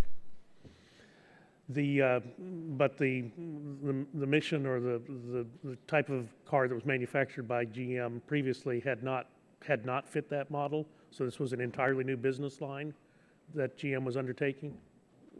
The Cobalt, and there's several products, but if you're speaking specifically about the Cobalt, it was following a previous small car, but it was an all-new program architecture, et cetera. Was any part of this done because of the CAFE standards that were changing? Was any of this done because of congressional action that had occurred previously? I cannot answer that question. I wasn't in a decision-making at that point. Let me ask you this. When Mr. Waxman was giving his opening statement, he said it was a shame that the National Highway Traffic Safety Administration did not have access to the same information that General Motors had. Do you think that was a fair statement for him to have made? As part of the investigation we're doing, I'm looking at what information was provided and when. And that's, becomes then the troubling part of all of this. I think Ranking Member DeGette had you look at tab 8 in the information binder, and this was talking about the ignition key cylinder assembly, and the date of the PDF that I have is January 1st of 2005. Again, you'll find that under tab 8, but later on in the same document, it says we are closing this with no action. The main reasons are all possible solutions were presented. The lead time for solutions is too long. The tooling cost and piece price are too high, and none of the solutions seems to fully countermeasure the possibility of the key being turned off. So that was all in January of 2005, and then, as part of our document evaluation for getting ready for this hearing, there were several accident reports that were supplied to us, and one of those occurred not too far away in Maryland in the middle of the summer of 2005. And in that accident sequence, a Cobalt hit a series of trees at the end of a cul-de-sac. The driver was fatally injured during that. She wasn't wearing a seatbelt. Wasn't a terribly large individual. She weighed about 100 pounds. Because the airbag did not deploy, though, it would be well, you just have to wonder, had the airbag deployed, would her small frame have been protected? I mean, she broke the rim off the steering wheel because of the impact of the collision, her body with the steering wheel and steering column. Of course, the steering wheel being somewhat indented toward the driver, the lower part of the driver's body hit her under the rib cage, apparently resulting in a liver laceration, which resulted in the exsanguination and the time sequence to get her out of the crash and get her to the hospital. You can't help but wonder, because the other injuries that were reported with that crash are really fairly mild. You got to believe the airbag would have made a difference there. I just can't help but think that the people evaluating this must have asked themselves, why no airbag went off with this type of crash? She was going 70 miles an hour and hit an oak tree. Wouldn't that be a logical place for an airbag to deploy? First, it's a very tragic situation. Some of the fatalities in these vehicles, again, we see as a tragedy, and we have apologized. As I read the document that you asked me, I find that unacceptable that any engineer would stop at that point if there was an issue that they felt was a safety defect, and that's why we're doing the investigation, again, to put a complete timeline together. And I commit to you, we will take action, and we've made process changes. We will fix the process. Our goal is to have a world-class safety process. And I respect you for being here and answering that way. One of the other accidents that's recorded in our binder under tab 20 was a head-on collision that occurred, I believe, in Pennsylvania, where the Cobalt was not at fault. Another car went over the center line, and there was a head-on impact. Again, the Cobalt airbags did not deploy. The driver of the other vehicle, the airbag did deploy. I mean, it seems to me this should be a red flag to the people who investigate airbag non-deployments as an occurrence or as an issue. In fairness, let me just state that all of the front seat occupants of both vehicles were deceased as a result of that accident. So the deployment of the airbag in that situation did not preserve the life of the driver. But still, you'd have to ask the question, you've got a Cobalt and a Hyundai meeting head on. Why did the Cobalt's airbags not deploy? It was exact same force for both vehicles, and there was no intercedent jarring of the vehicle. They didn't run off the curb. They didn't run over another tree first. So the airbag did not deploy, and why would that have been the case in that particular accident? Again, it's a tragic situation anytime there's a loss of life in a traffic situation. Again, this is not a report or an investigation that was done by GM. I can't answer your questions because it's usually very complex as they look at that. So I can't comment on this particular study. If that is part of your internal investigation, though, I would like for you to make that information available to the committee staff and to the committee. We will make whatever information we have available. Thank you, and thanks for being here. Gentleman's time's expired. Now we'll recognize Ms. Schakowsky for 5 minutes. Thank you, Mr. Chairman. Mr. Braley talked about the pictures in the back, and I think that what must make it even more painful is that these deaths were needless. So I want to ask you about something a little bit more than an apology. One of the many questions raised about GM is how GM today is how you will handle accidents that happened prior to the company's bankruptcy. GM filed for bankruptcy in June 2009, emerging as New GM about 6 weeks later. So that means that New GM, the company as it exists today, I've been told, may not be liable for accidents that occurred prior to July 2009. Is that your understanding, Ms. Barra? We at General Motors want to do the right thing for our customers, and that's why we feel this is an extraordinary situation. As I have said, it took too long to get to the answers and the understandings about this part. That's why we've hired Mr. Feinberg. We feel Mr. Feinberg has had extensive experience, and he will bring his experience and objectivity to assess what are the appropriate next steps. because we do understand that we have civic responsibilities as well as legal responsibilities. Are you saying that the hiring of Mr. Feinberg indicates that GM will give some kind of settlement with those individuals whose the families whose loved ones lost their lives? We have just begun to work with Mr. Feinberg. In fact, our first meeting will be on Friday. It will take probably 30 to 60 days to evaluate the situation. So we have not made any decisions. We have just started this process with Mr. Feinberg. And that might include people who have been injured as well? Again, we have not made any decisions. Okay. Let me ask you this. During GM's restructuring, did the company disclose what it knew about this ignition switch defect? By 2009, there is no doubt that officials in GM were aware of this problem. I was not aware of this issue. I can't speak to what was disclosed, but so again, our investigation will cover if there was any information. But to my knowledge, it was not known at the senior leadership of the company. So does GM accept responsibility for the accidents caused by the company's defective vehicles? First of all, I again want to reiterate, we think the situation is tragic, and we apologize for what has happened, and we are doing a full investigation to understand. I'm talking about responsibility and even liability. Responsibility, I'm sorry, I don't understand. And even liability. Do you take responsibility? Is the company responsible? The new GM, is it responsible? We will make the best decisions for our customers, recognizing that we have legal obligations and responsibilities as well as moral obligations. We are committed to our customers, and we are going to work very hard to do the right thing for our customers. I hope that you do the right thing. Let me ask you about some of the people who potentially knew about this. Where's my questions? Hold on one second. Okay.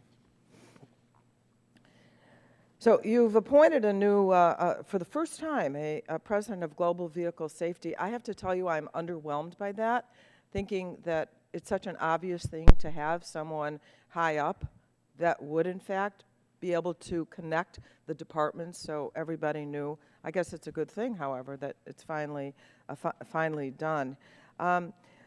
So we know that Ray DiGiorgio was the GM engineer who approved the ignition switch redesign in 2006.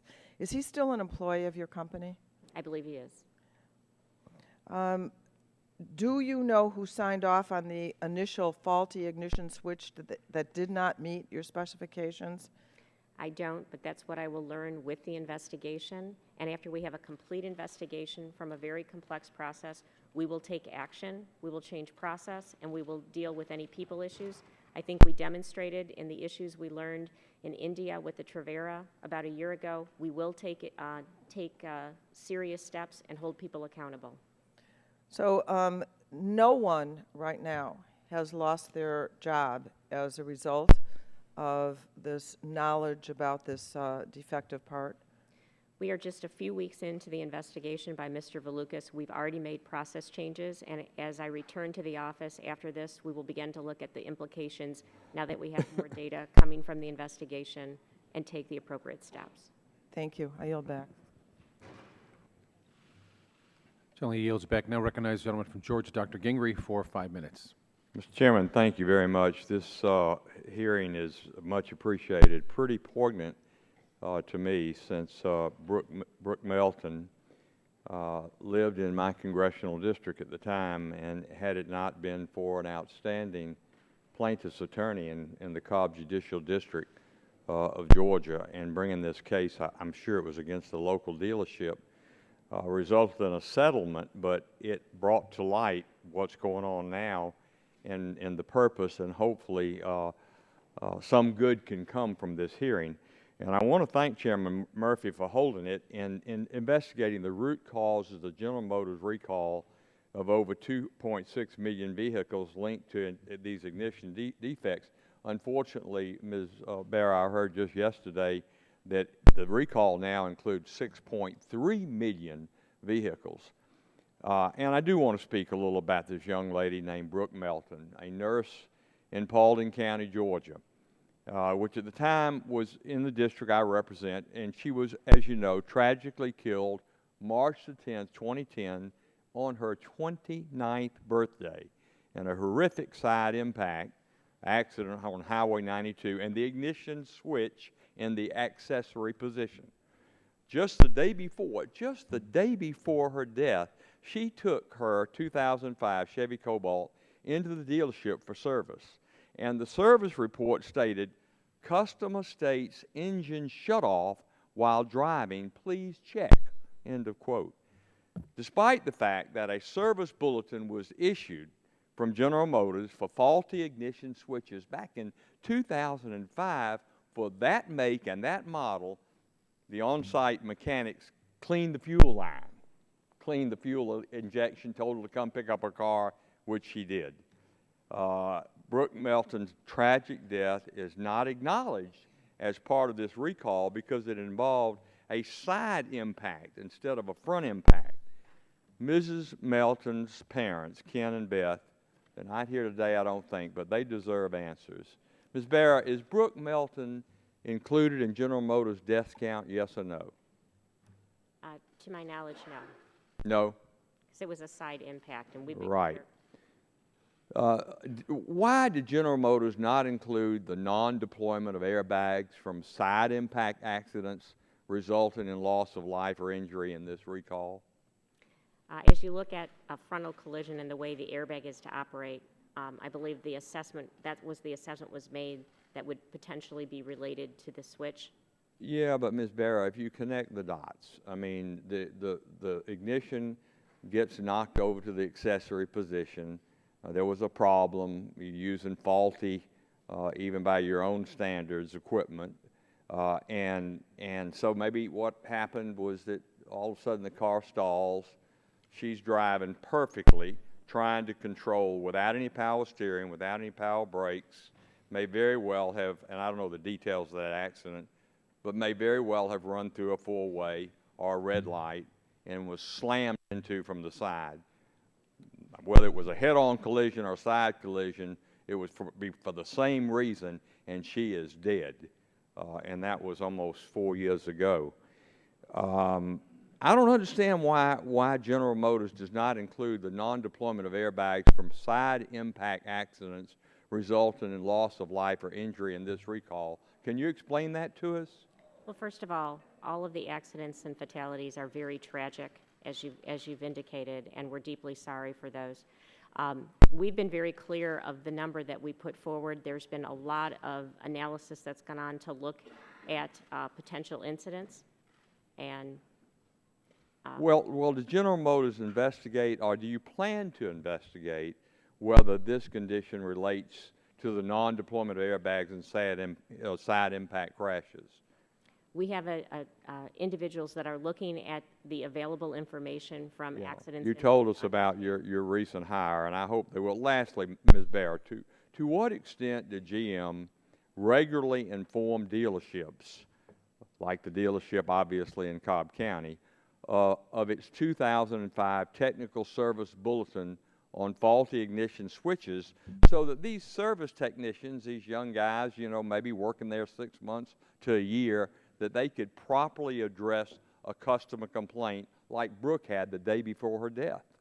I'm sorry, was your question, how do we communicate service bulletins? I didn't. How do you make sure that these dealerships all across the country and their service departments are making sure that their technicians are getting and receiving the instruction?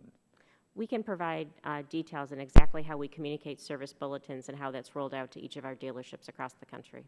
I hope you will. Thank you, Ms. Barra. And Mr. Chairman, I yield back. Ms. Barra, related to his questions, with all these cars in recall and waiting for parts, what are drivers supposed to do in the meantime while their cars sit in their driveway? We have communicated, and we've done extensive testing, that if you take if you have just the ignition key with the ring or just the ignition key, the vehicle is safe to drive. If people are not comfortable with that, we are making loaners or rentals available. They can go to their dealer. We have over 13,000 customers that have these vehicles in rentals or loaners right now. And you're assuring people that it is safe to drive if they just take the other things off the key? There's been extensive testing done by the engineering team, and with just the key and the ring or just the key, we believe it is safe based on our testing. Recognize Mr. Excuse me, Tonkin. Mr. Chairman, Yes. is that true of the earlier ignitions as well as the 2006 one? All of them? All these cars? That's true? That is our, yes. Thank you. Mr. Tonko, you're recognized for 5 minutes. Thank you, Mr. Chair. Ms. Barra, thank you for appearing before the committee, and I have to believe for the members of, family members and friends of the victims of this tragic outcome, must be a very painful process to sit here and listen to the exchange. Just a comment at first. We're hearing a lot about information that will come post the investigation or the review. However, I hold in my hands a February report and a March report to NHTSA on behalf of GM under your watch that provides detailed timelines with a whole bit of knowledge exchange. And I'm confused somewhat about that fair amount of knowledge that has been formally exchanged to NHTSA, and at the same time we're hearing, well, we don't know until the investigation is complete. So there's a conflict that I think is brought to bear here in terms of an exchange that has been detailed in the last few weeks under the watch of the new General Motors, today's GM. And at the same time, when I was listening to our representative from Illinois ask about the corporate chart and the changes, no changes have been made. We're waiting for that pending the investigation, but at the same time we've characterized or relabeled it as today's General Motors. So while we're all products of the environment that produces us, the cultural impact of GM seems to still be in play with a number of people who have perhaps shifted positions, but all part of that organization. So comfort me by telling me that there's a new thinking, there's a new culture that is beset GM, while all the players are there in the corporate chart. Tell me how the company is restructured and reorganized so as to bring comfort to the consumer. First, there are many new people in the company as well as people who have experience across the company. There is a new structure. For instance, in global product development, we've streamlined, eliminated bureaucracy. We took out an entire layer of management in the product development.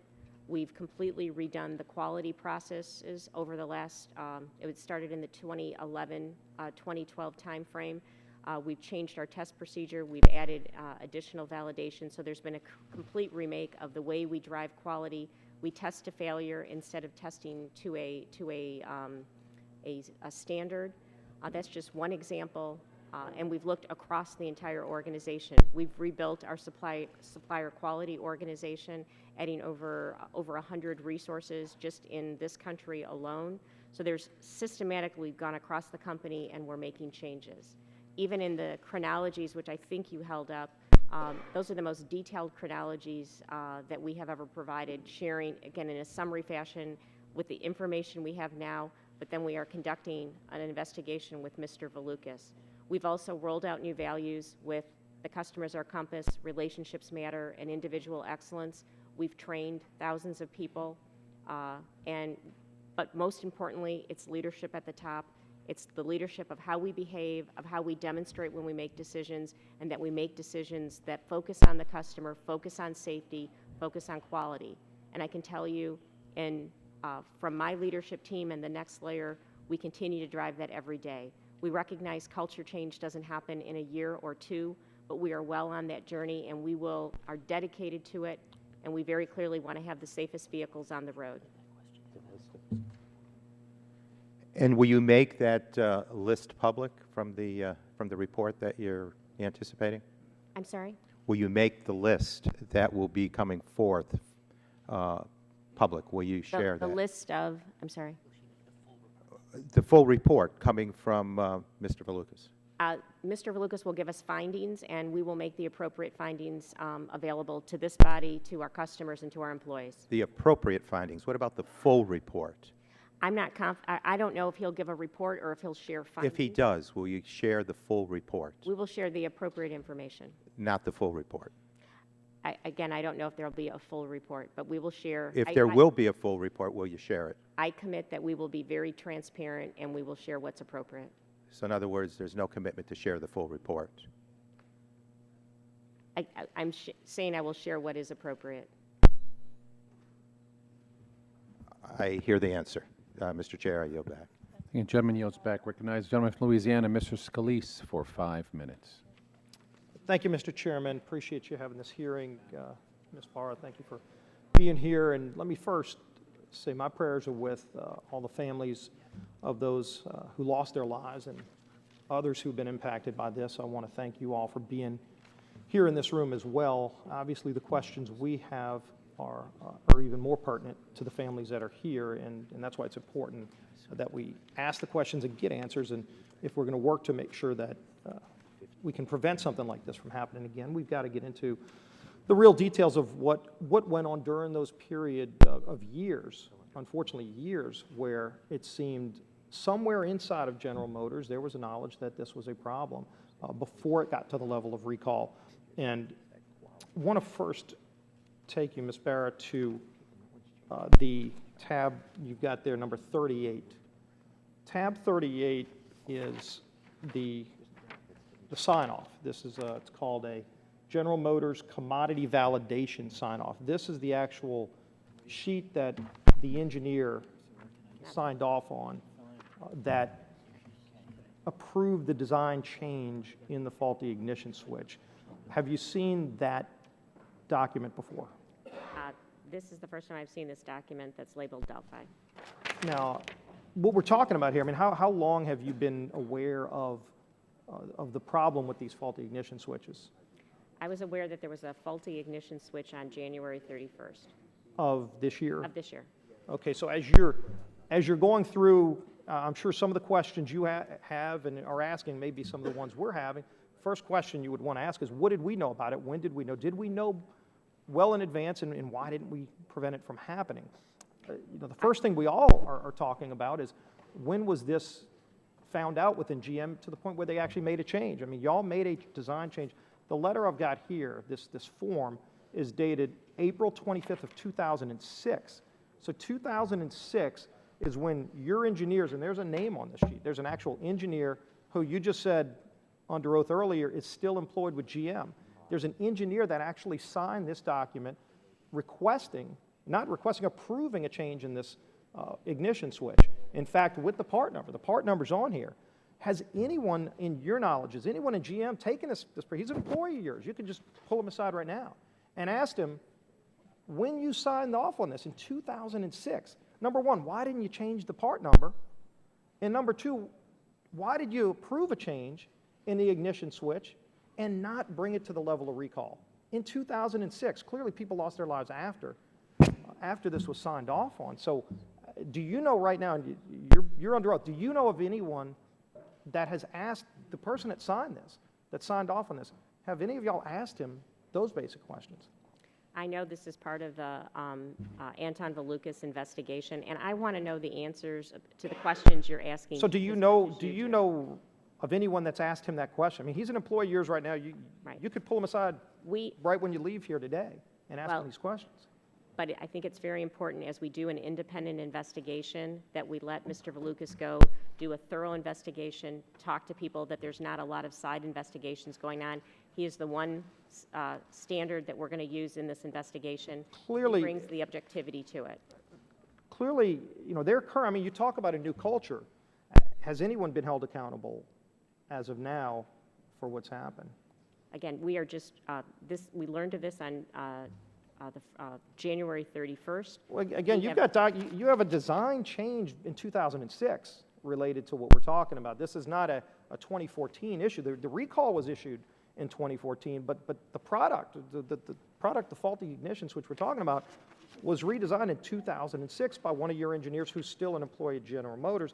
If you can't get me that information, and if you do find that information out, by the way, would you get that to the committee? It will be part of the investigation, and All we'll right. share it. Other question I want to ask you, because later on we're going to have the acting administrator of the National Highway Traffic Safety Administration.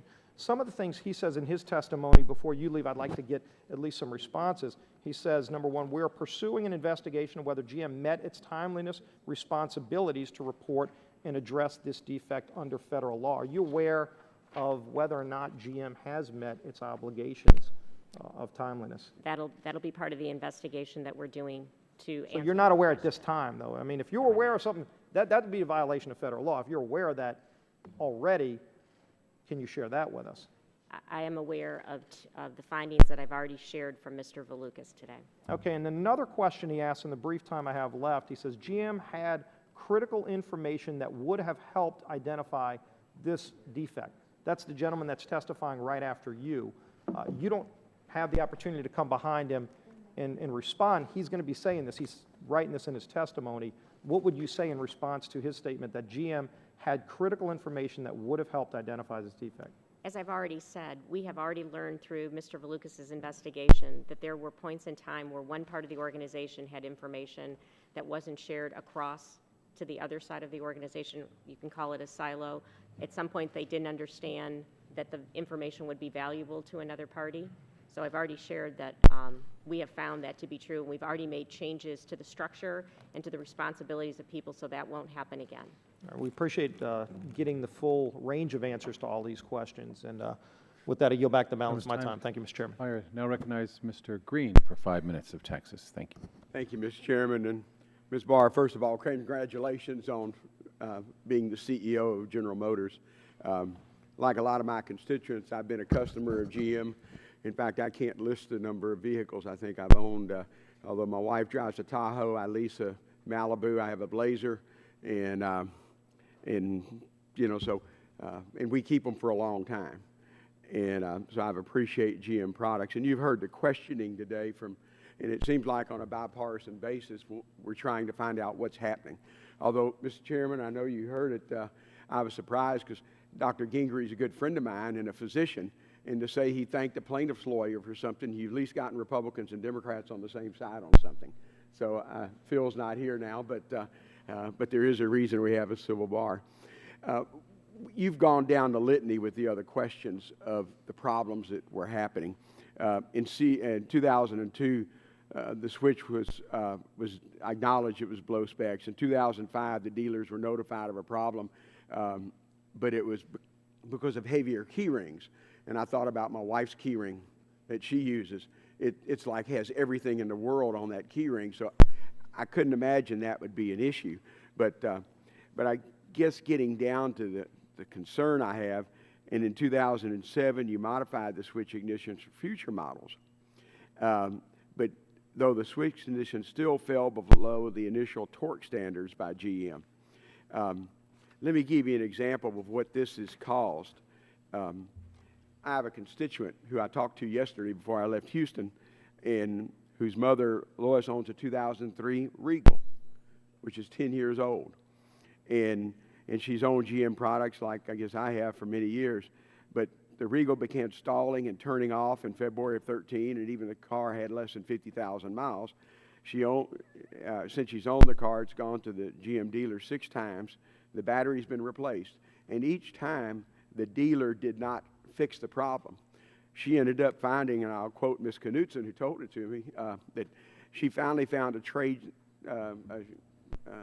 shade tree mechanic who actually fixed it. And I guess what bothers me, if you go back to the dealer this many times, and I hold the dealers, repair shops to a higher level simply because they know the product, that what has happened, can you confidently say that these stalling issues are limited only to the Cobalt, the HHR, the Pontiac G5, the Solstice and Saturn, Ion, and the Sky models of vehicles, or is it other ones like the Regal, or maybe like the Malibu I drive? I'm not aware of any other stalling issues. If we have an issue, we put it into our recall process and make decisions. So if there's a defect that you're aware of, I would appreciate the information, and I will definitely look into it. Well, we'll get you that information from what they hit. I have a couple minutes left, but I represent a very industrial area. We have refineries and chemical plants. What we do is inherently dangerous. And so you have to take extra concern about it.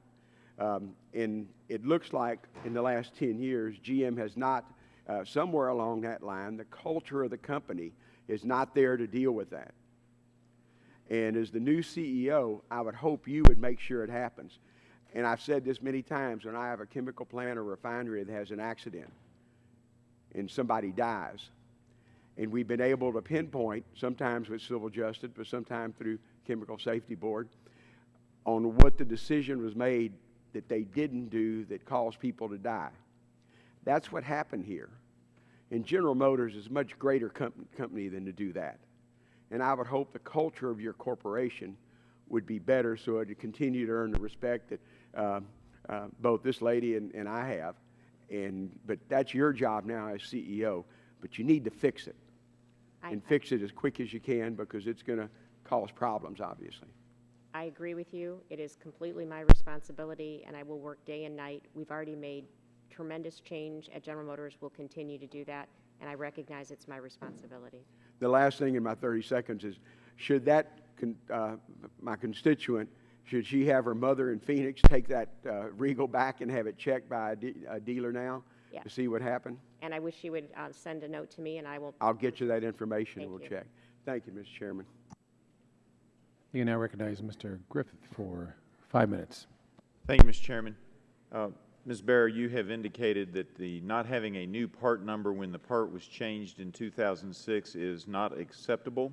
Correct. Is that correct? Yes. That's correct. And I guess it's hard to figure that somebody would have just done that by accident and that there had to be a reason, because that was a breach of protocol, wasn't it?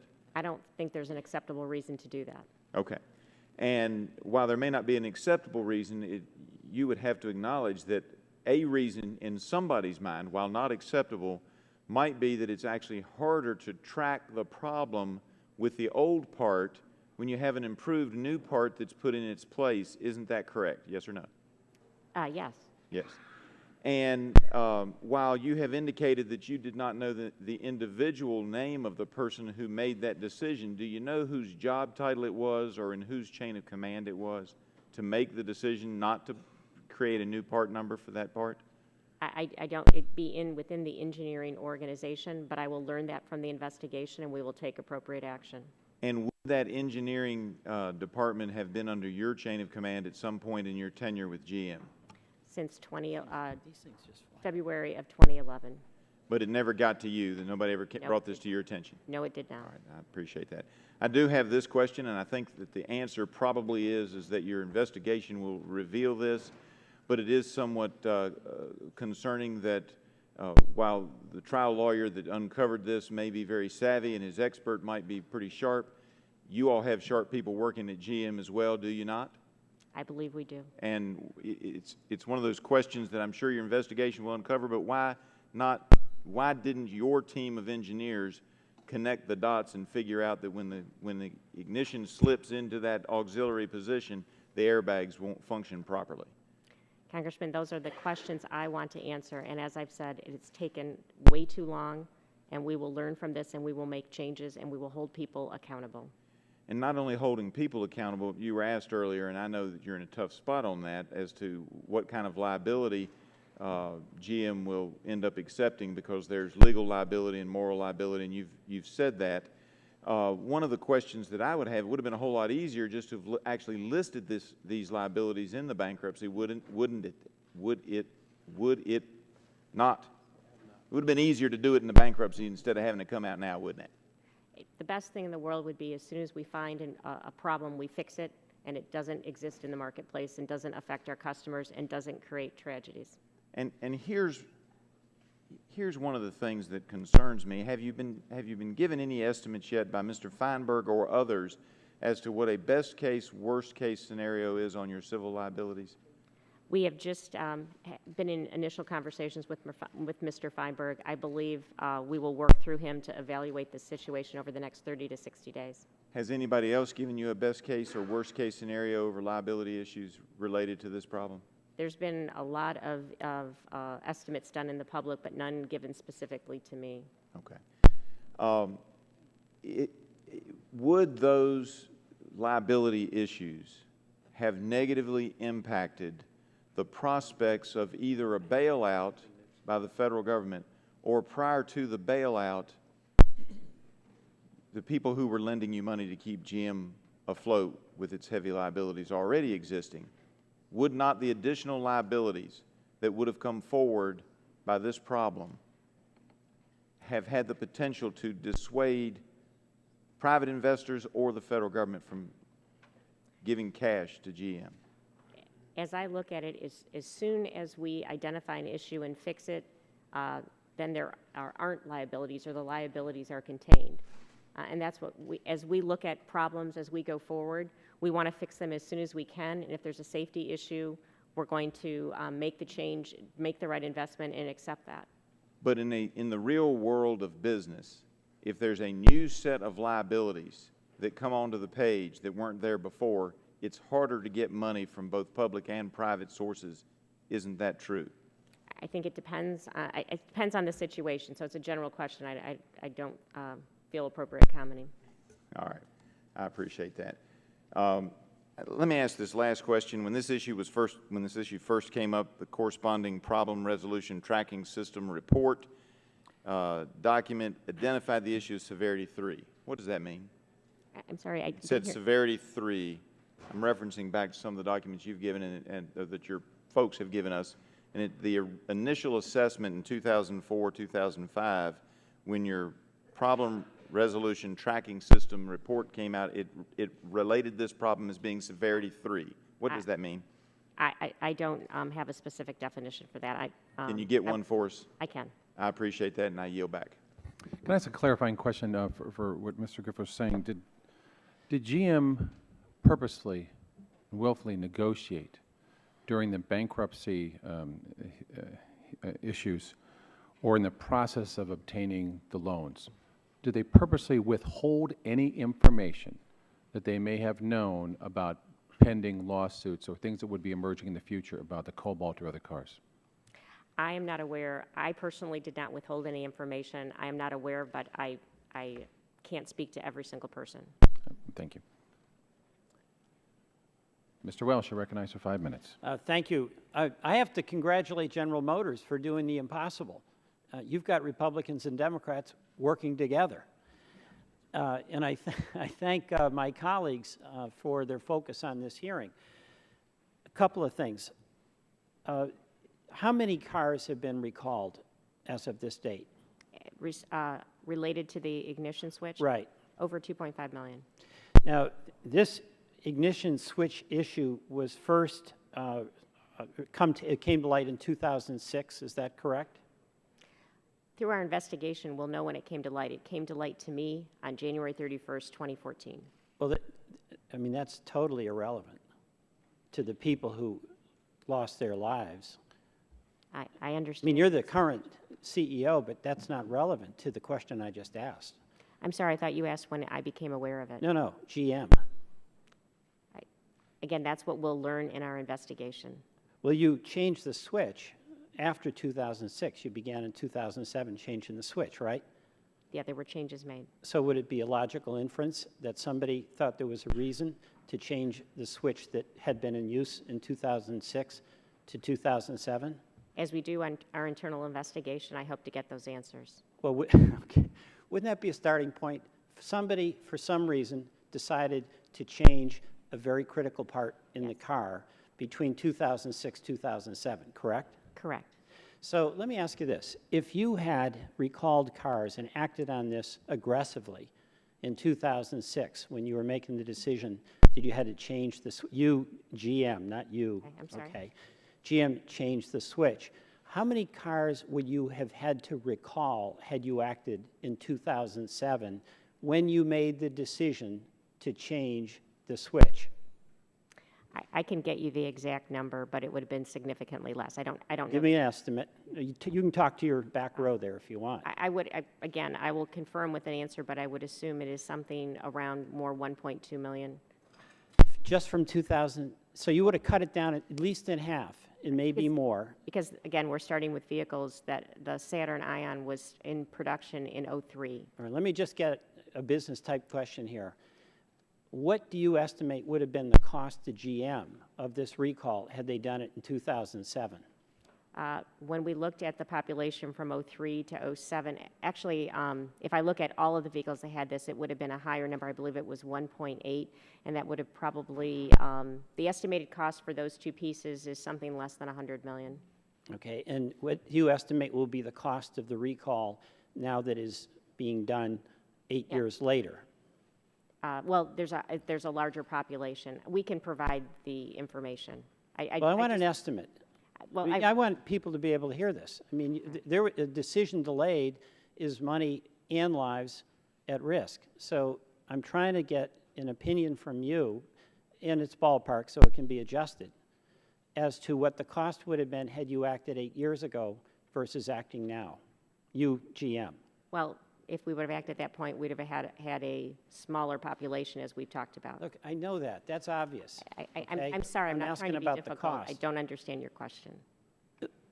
Well, you know what? If I were on the board of directors, and I had an obligation to shareholders, and I had a company that could have acted 8 years ago to deal with the problem, but by not acting, let that problem increase in magnitude, do more damage to shareholders, do more damage to the bottom line, do enormous damage to the reputation of this company, and cause, we don't know how much harm to citizens.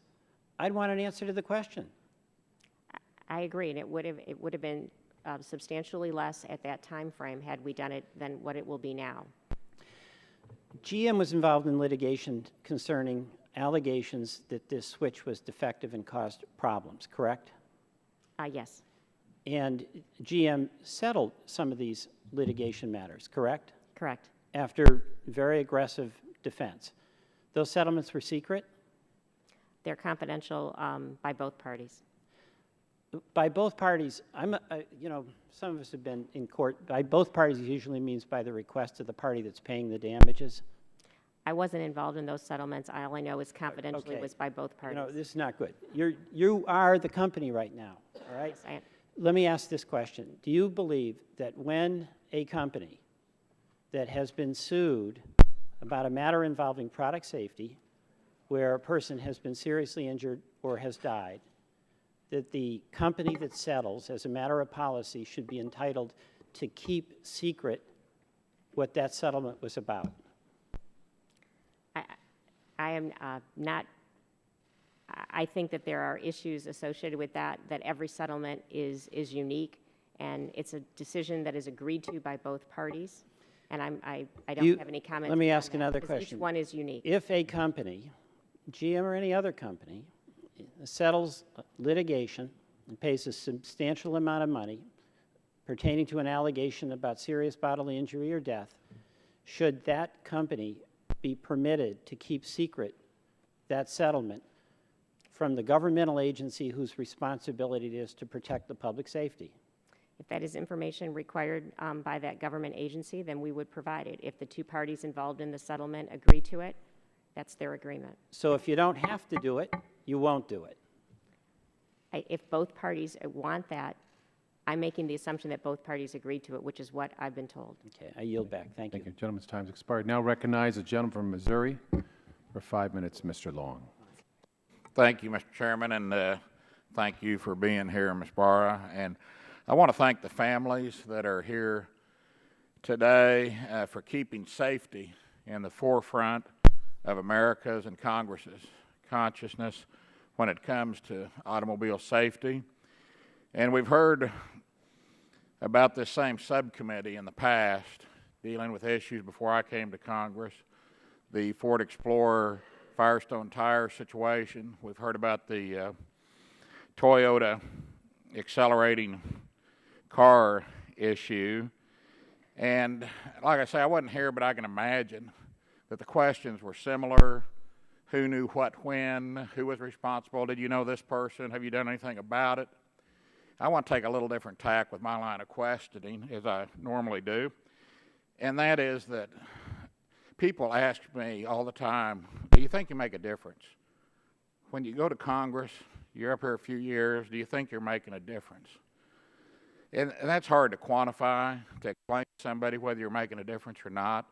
But today, this is a day I want to look back on and say, you know, I think I made a difference. I think that we got some answers to questions in the future to prevent. I don't want to be here again, and I don't want to have them say Ford Explorer Firestone tire, Toyota accelerating, and you remember the GM faulty ignition switch. So that's what I would like to say. Yeah, we made a difference. And with that, like I say, I thank the families for being here and keeping it in the forefront of safety so there's not other people sitting in those same seats next time we approach an issue like this, because hopefully there won't be a next time. And the finger pointing, the old analogy, when you're pointing your finger, you got three fingers pointing at yourself. There's going to be a lot of finger pointing in this, but what I really would like to drill down on and get answers to is how the NHTSA, or whatever they're calling it, the National Highway Traffic Safety Administration, and you all, as an automobile manufacturer, if you can work to see that this doesn't happen again, so that the two organizations can work together and drill down on these problems when we first learn them, whatever the next problem may be, that would be my goal for here today. In answer to one of Chairman Upton's, the chairman of the full committee's questions a while ago, and I don't even know what he was asking about exactly, but you said I was not part of that organization at the time. I'm sure that was something within General Motors, because you, like I, have a history that goes back, I think, to when you were 18 years old with General Motors. So you were there at the time as far as the overall organization, but not whatever part he asked. Your father, I believe, worked 39 years for Pontiac. So you indeed go way back. I go back to 18 years old with General Motors, too. When I was 18, my folks bought me a 1973 GM Jimmy. If you think of a big Suburban today, cut off two doors, and that was a Jimmy, or a Blazer. Chevrolet called theirs the Blazer. I was in the real estate and auction business for years. From 73 to about 05, I drove nothing but General Motors Suburbans. I remember times when the key would be in there, and you'd go to put your key in, and it wouldn't work. Why wouldn't it work? Because I had a big keychain, big key ring, and it would vibrate, and it'd tear the teeth off the keys to where the key no longer functioned. But never once did I have that shut off. Never once did I have that fail to act or shut off in the middle of driving. So to me, from 73 to 05, with my experience, they made pretty good ignition switches. Can you tell me how many models GM makes today? Oh, around the globe, over 100. 100 different models. Can you tell me how many ignition switches they make? Well, we sell, over 8 million vehicles. No, I mean how many per. If you have 100 models, how many different ignition switches would there be? I can't answer that question. I don't know. Well, to me, GM has proven in the past, and other companies have, that you can build. I just don't understand this reinventing the wheel, that every car has to have a different ignition switch with different set of circumstances made by somebody down in Mexico to make sure that it meets the qualifications. So I'd recommend two things: that you work hard with us. Our next witness from the National Highway Traffic Safety Administration says that a car, when it shuts off, that the airbag will still deploy for 60 seconds. I can't imagine being in a crash that a car shut off and you continue for more than 60 seconds. So that's a question that I'm going to have for him. But I would ask that you reach out and work not only with your engineers saying, hey, we've got some pretty good, why do we reinvent the wheel every time we go to invent a new ignition switch for all these different models, and also hope that you will reach out and work with the National Highway Traffic Safety Administration. So I would welcome the opportunity to have our technical experts look at how we can improve the way the system works, because airbag deployment is part of the system, and I would welcome the opportunity, if there are improvements that can be made, we would want to be in the forefront of making them. And the communication with NHTSA. And work closely with NHTSA. Thank They you, are our ma'am. I partners. appreciate it. Again, I thank the families. Mr. Chairman, I yield back. I now recognize Mr. Yarmouth for 5 minutes. Thank you, Mr. Chairman. I, at the outset, want to express my condolences to the family of the victims of this tragedy. And I know it must be frustrating to you to listen to this testimony, and you're looking for answers, and so are we, and so is GM right now. And I hope we do get answers, because I was frustrated by the same questions that my colleague has just mentioned. I've been driving a long time, and this is a pretty well-established technology, sticking a key into an ignition and turning it. Are you aware of any other ignition problems that have been discovered or in GM or any other vehicle over the history of key ignition systems? I have not reviewed every incident we've ever had, but we do, as we find issues, we document them and take them through our process. In this particular case, it took way too long. And there is a new technology. I've been driving a car for 4.5 years. I confess it's a Ford product, not a GM product, that has a push-button ignition. I was in a GM car last week, very nice one, by the way, which has a push-button ignition system. How do you make a judgment as to whether a car has a push-button ignition system or a key ignition system, and what are the differences? First of all, in terms of safety, we know that this particular situation wouldn't occur with a push-button ignition system, but how do you make that decision as to what goes into which car? We evaluate, and actually the push-button start is something that we're evaluating putting across the portfolio. As you look at the specifics of a push-button start versus a traditional ignition, I'd like our experts to provide that information because, again, the ignition switch and how it is a component that operates as part of the system of the vehicle, especially as it relates from a safety perspective, and I think we'd be better served to have our experts cover that. But you are doing an analysis of whether a push-button ignition system is safer than a key ignition system? We can definitely do that. I think there's been work done that both can be designed to be safe, but we are looking because of the customer. It's a function. It's a delighter. Usually, when the vehicle has a push-button start, we have them on some of our vehicles. We continue to roll those out across our entire portfolio, and we're looking at doing it across the board. Yeah, I mean, I have no idea if there's a difference in safety. There may be none, but it'd be worth doing that analysis.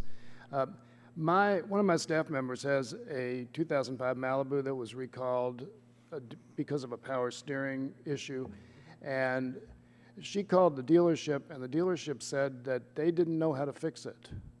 So my question to you is, are you confident that GM knows how to fix the vehicles it recalls for the variety of problems that have?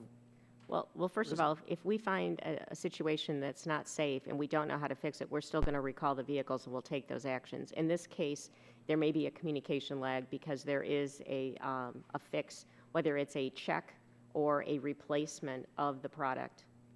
So that does exist for that specific vehicle. So she's getting bad information from her dealership, or they haven't been told yet? I would assume. I can follow up if you'd like. Well, I mean, I think the public would want to know that, because you now have that there is millions of vehicles out there under recall, and she was told to go ahead and drive the vehicle if she felt safe, and I'm not sure that every driver would know whether they should feel safe or not. I mean, some people, if the power steering goes out, are strong people, and maybe it's happened to them before, and they know that it's going to take a little bit more effort to steer. Other people might not. So, I mean, I don't even know how the average consumer is supposed to know whether they feel safe or not after a vehicle's been recalled. Doesn't the company have some disclosure responsibility to say these things, at least these things could happen? We have done that, and that is a part of the letter that we send to the customer when we notify them of this issue, and then we provide information to the dealers as well. Okay. One final question. We talk about, and we're going to have the NHTSA representative here earlier. One of the things that you are not required to do is to provide warranty data proactively to the National Highway Traffic Safety Administration. Do you think that that's something that ought to be considered, that it might be helpful? In this case, maybe dots could have been connected sooner if all that data. I welcome the opportunity to look at what information that NHTSA would feel is of value to submit. Okay, thank you. I yield back. Thank you. Gentleman yields back. Now recognize Mr. Harper for 5 minutes. Thank you, Mr. Chairman, and to the family members that are here, our hearts indeed go out to you, and we will continue to get to the bottom of this. And Ms. Barra, I know this is not the most enjoyable experience to go through this, but we're in a situation that, you know, we don't trust the company right now. And we have to get to the bottom of this. And so we want to continue to ask some questions. If I can get you to refer to tab 28 in your binder, and I want to direct your attention to that email that's found at tab 28. In September of 2005, a few months after General Motors decided that there was not an acceptable business case to implement changes to the ignition switch, an engineering group manager emailed Lori Queen and other GM personnel, including Raymond DiGiorgio, about proposed changes for model year 2008 ignition switch. So this engineer obviously explains that a more robust ignition switch will not be implemented in model year 2008 vehicles because it appears the piece cost could not be offset with warranty savings. In his email, he references piece cost. Is that just the ignition switch? Generally, when people refer to piece cost, they refer to the part. So, so he's just referring to that ignition switch. That's a yes? Again, I didn't write this note, but I'm just telling you, generally, when people use the term piece cost, that's what it means. As he notes in that email, an increase of 90 cents, is that correct? I'm sorry? It says, does the email say that there would be an increase of 90 cents? Yes, yes, I see. And since the warranty offset was only 10 cents to 15 cents, GM didn't make the change. Right. And that is not something that I find acceptable. If there is a safety defect, but there is not a business case, this analysis is inappropriate. And I appreciate that you don't find that acceptable, but that indeed is what happened here, correct? And that exactly, and that's one piece of data. As we go through the investigation, as we put the pieces together, we will take action, because this is not the type of behavior that we want in our company today with our engineers today. And understand, we're trying to go back and figure out what happened and understand that, so we can indeed make sure, as you do, that this never happens to anyone else again. Now, Lori Queen, what was her position at the time?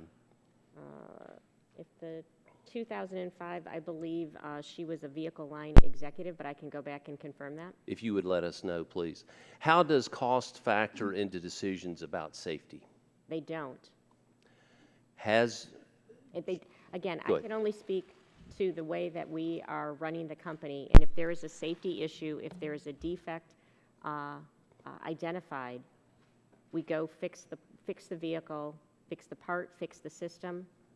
It's not acceptable to have a cost put on a safety issue. And that is obviously your position and your goal and the way you want it to be now, but that's not the case of what we're going back and looking at. So you're telling us that General Motors has changed its position on how it handles cost and safety issues. It hasn't been this way before, but this is how you want it now. Am I correct? This is how it is. I think we in the past had more of a cost culture, and we are going to a customer culture that focuses on safety and quality. When we go back and look at who first authorized the use of an ignition switch that did not meet specifications? And that is something we'll learn in our investigation. Now, one of the things that concerns us, of course, is when General Motors filed bankruptcy in 2009, it wasn't an overnight problem with money or with the loss of profits or losing money each year. In 2005, I know General Motors lost $10.6 billion.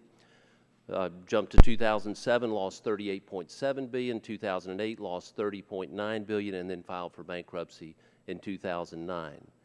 The fact that General Motors was going through many years of financial issues, did that impact how this was categorized and was not dealt with at that time as it should have been?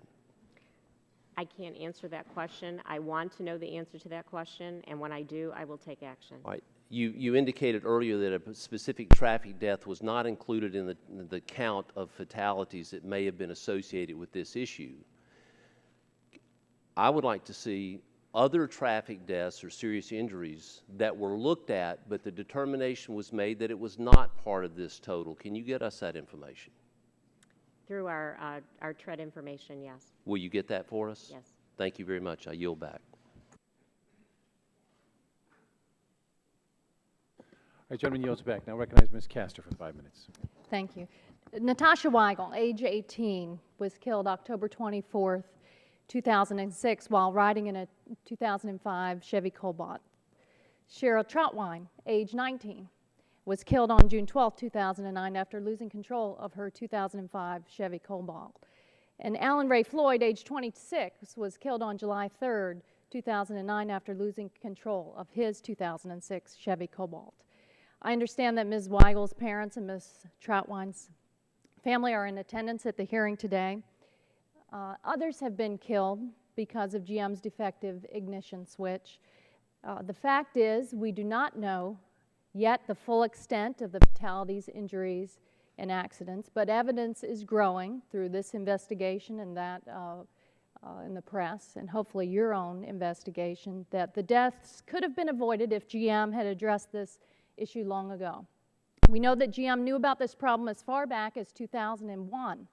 The committee learned last week that the supplier of the faulty switch, Delphi, conducted tests that year, 2001, which showed that the switch didn't meet GM's specifications. But GM used this switch in Cobalts and Ions and other vehicles anyway. Ms. Barra, the committee sent you a letter about this issue, and documents were received yesterday that showed that these inadequate switches were approved by GM in May 2002. I have a document here, and it's been placed before you, and it's in tab 54 in the binder as well. This document shows that the force required to turn the ignition switch was too low. That specification is clearly marked not okay. Ms. Barra, does this document show that GM officials were aware that the ignition switch did not meet company standards in 2002? If this document was provided to the engineers, again, that's something I will learn in our investigation. Internally, GM knew there were problems. By 2004, they were considering ways to fix the problem by redesigning the faulty switch. This document, which is also placed before you, this is at tab 8 in that notebook as well, from 2004 shows that GM did reject alternative designs. It mentions 1-year lead times and says, quote, the tooling cost and piece prices are too high. It concludes, thus none of the solutions represents an acceptable business case. Other documents present the piece cost increase for a potential solution as 57 cents per unit.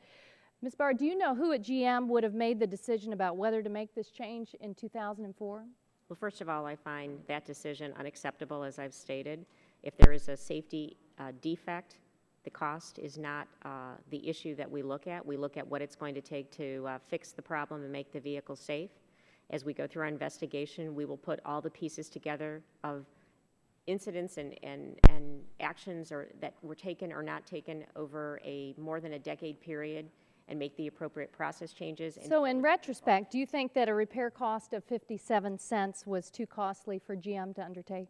Again, if we're making a decision on safety, we don't even look at cost, we make the change. But there was a major disconnect between what GM told the public and what it knew in private. In private, GM approved a switch that it knew it was defective, and then the company appeared to reject other changes because a cost of 57 cents per fix was too high a price to pay. Now, also in 2005, the New York Times ran a review in which the author wrote about his wife encountering a problem with the Chevy Cobalt, and quote, said, she was driving on a freeway when the car just went dead. The only other thing besides the key on the ring was a remote control fob provided by GM. The GM spokesman at that time, Alan Adler, issued a statement saying, in rare cases, When a combination of factors is present, a Chevrolet Cobalt driver can cut power to the engine by inadvertently bumping the ignition key to the accessory or off position while the car is running. When this happens, the Cobalt is still controllable. So I find it baffling that not only did GM know about this serious problem over a decade ago, but that it was discussed on the pages of the New York Times, and when GM responded publicly, it essentially told drivers, no big deal, engines cut off all the time. When your engine suddenly cuts off when you're driving on the highway, would you consider this a safety issue? Yes. And you've indicated that you were not even aware that GM was investigating the Cobalts until December 2013. Is that correct? I was aware that there was analysis going on related to a Cobalt. But at the time the New York Times wrote their report in 2005, what was your position? In 2005, I believe I was in the manufacturing engineering organization of the company. So you were a high-level executive at GM responsible for vehicle manufacturing? The equipment that we use to build vehicles. And one of the nation's largest newspapers raised the issue in this important new vehicle launch for GM, and you did not know about it at the time? I don't have a recollection of that article. Do you recall it being a concern for GM? I was not aware that there was this issue until the recall was introduced on January 31st. I only knew at the end of December that there was an issue with the Cobalt. I did not know it was an ignition switch issue. Thank you, Mr. Chairman. Thank you. That concludes our members, but I would like to see if Mr. Terry of Nebraska, who is the Subcommittee Chairman of Commerce, Manufacturing, and Trade, would have an opportunity for 5 minutes. Is there any objection? Thank you. Without objection, you may proceed, Mr. Terry. Thank you. I appreciate this, and I'm sorry for being late, but my plane was canceled for mechanical reasons, probably an ignition switch. U.S. Air. So, getting back to NHTSA, and I chair the subcommittee over jurisdiction with NHTSA and the TREAD Act. And the TREAD Act clearly requires manufacturers to inform NHTSA within 5 days of any, quote, noncompliance or defects that create an unreasonable risk of safety.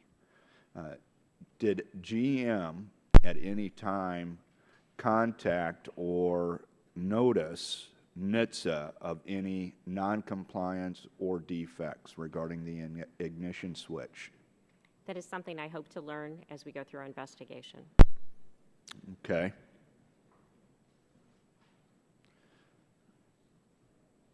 What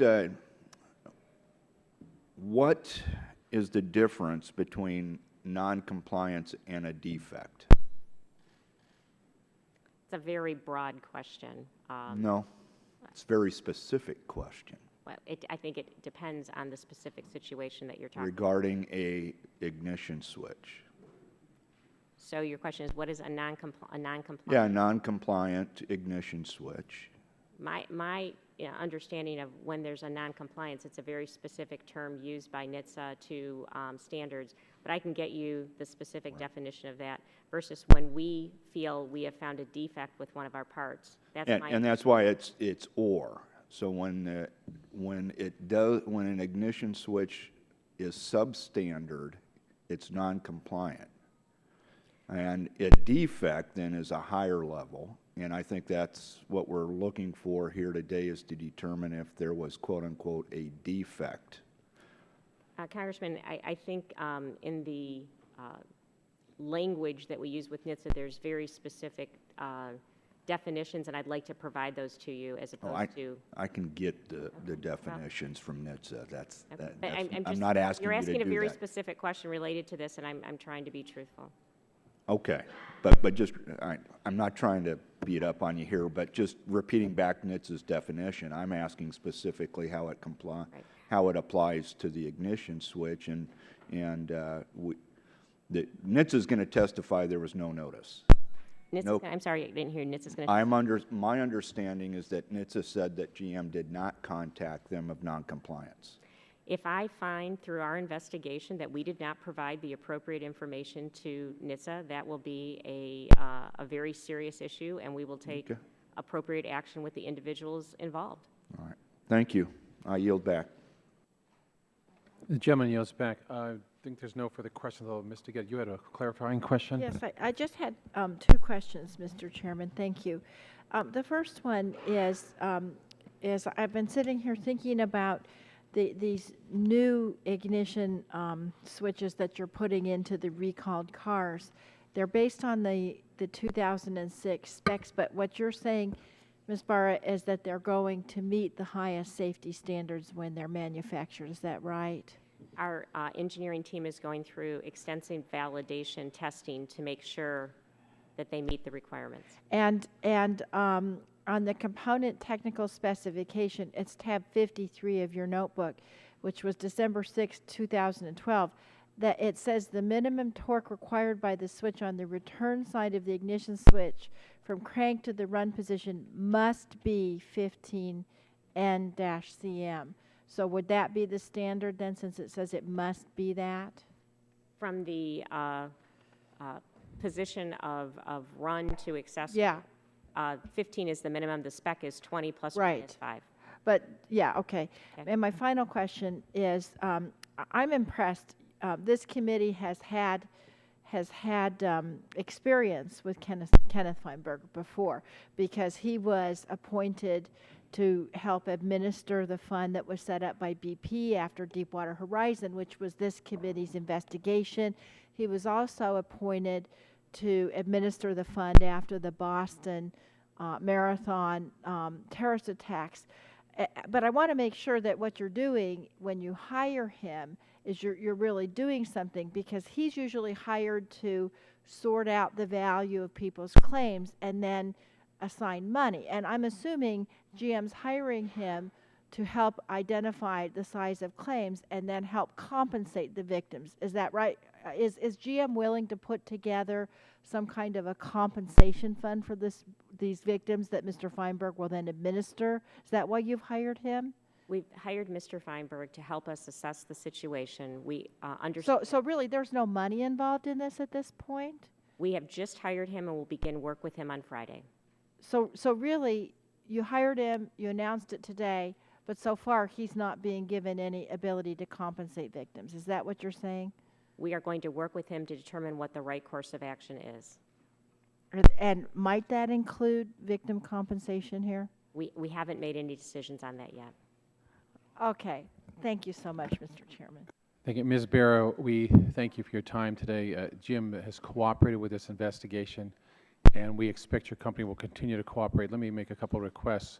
One is members will have other questions for you, and we hope that you respond to those within a timely manner. We also plan to conduct further interviews with General Motors officials and employees involved in the recall part, and maybe requesting more records. Will you make sure you make those available to us? We will absolutely cooperate. Thank you. And also, on behalf of Chairman Upton and I, we would also like to be notified when you get your internal report, and would like to discuss with you a chance to review that report as well. We will notify you. Thank you very much. I thank you, Ms. Barra. You'll be dismissed, but while this is taking place and waiting for Mr. Friedman to sit down, we're going to take a 5-minute break to allow Mr. Friedman to take his seat, and we will reconvene this hearing in 5 minutes. Thank you.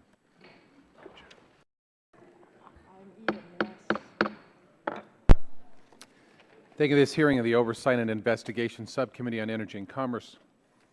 We'll now continue with our second witness.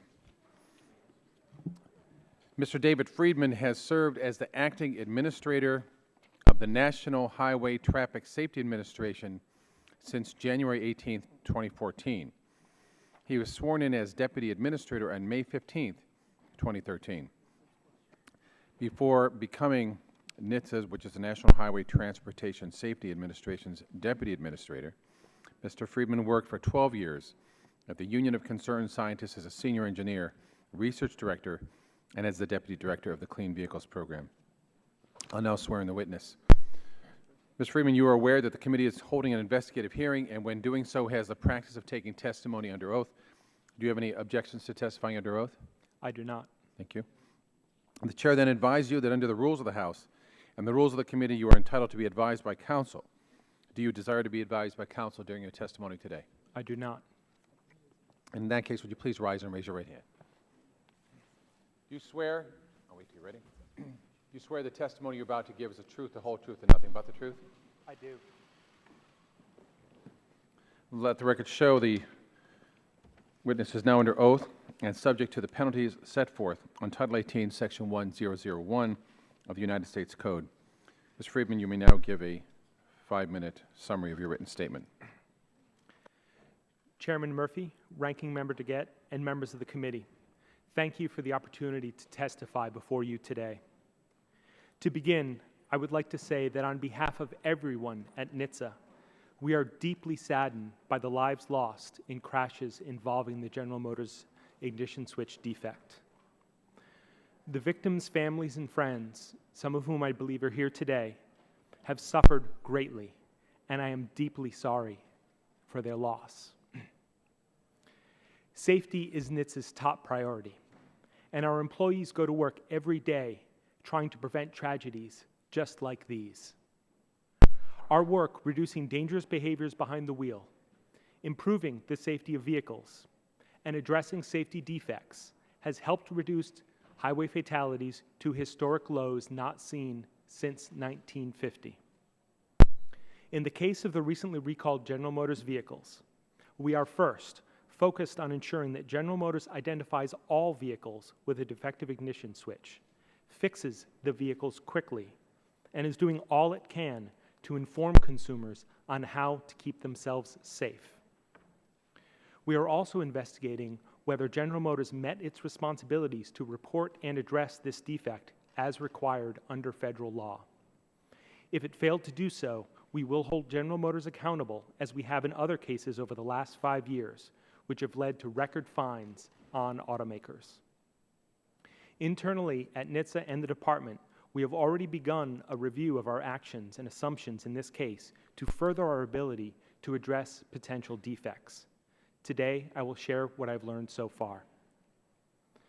NHTSA used consumer complaints and early warning data, 3 special crash investigations on the Cobalt, industry websites, and agency expertise on airbag technology. Some of that information did raise concerns about airbag non-deployments.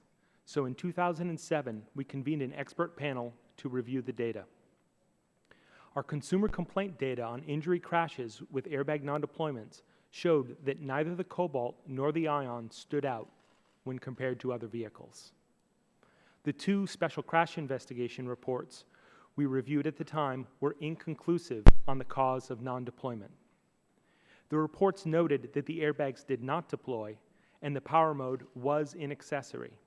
But these crashes involved unbelted occupants and off-road conditions that began with relatively small collisions, where, by design, airbags are less likely to deploy in order to avoid doing more harm than good.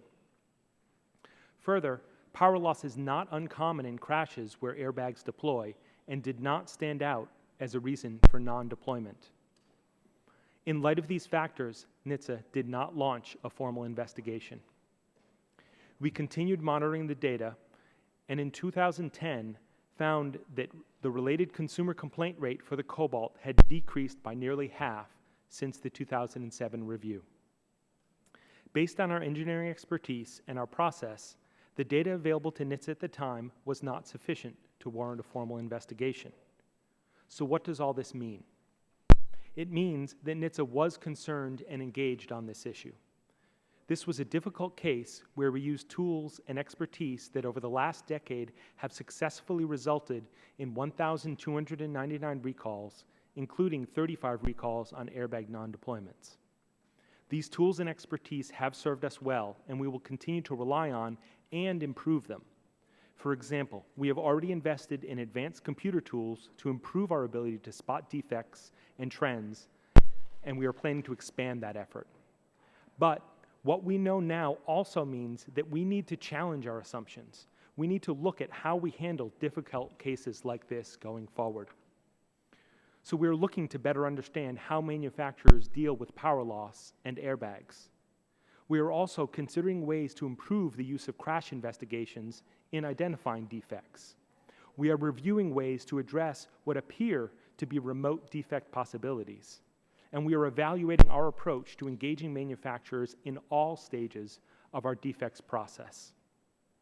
Between these efforts and those of the Department's Inspector General, I know that we will continue to improve our ability to identify vehicle defects and ensure that they are fixed. But I want to close on one last important note. Our ability to find defects also requires automakers to act in good faith and to provide information on time. General Motors has now provided new information definitively linking airbag non-deployment to faulty ignition switches, identifying a parts change, and indicating potentially critical supplier conversations on airbags. Had this information been available earlier, it would have likely changed NHTSA's approach to this issue. But let me be clear, both NHTSA and the auto industry as a whole must look to improve. Mr. Chairman, Ranking Member DeGette, I greatly appreciate the opportunity to testify before you today. Thank you. Thank you, and I'll recognize myself for 5 minutes. Now, Mr. Friedman, with the understanding you just got in this position of acting administrator just a couple months ago, and for the last 12 years you're involved in other groups that focus on green energy and fuel cell technology. We understand that if you're unable or uncomfortable asking specific questions about automobile engineering and safety, you're more than welcome to ask someone else, some of your support staff behind you. So I wanted to find out how NHTSA is communicating to the public about this recall, and I believe I have a slide available, or I have a poster here.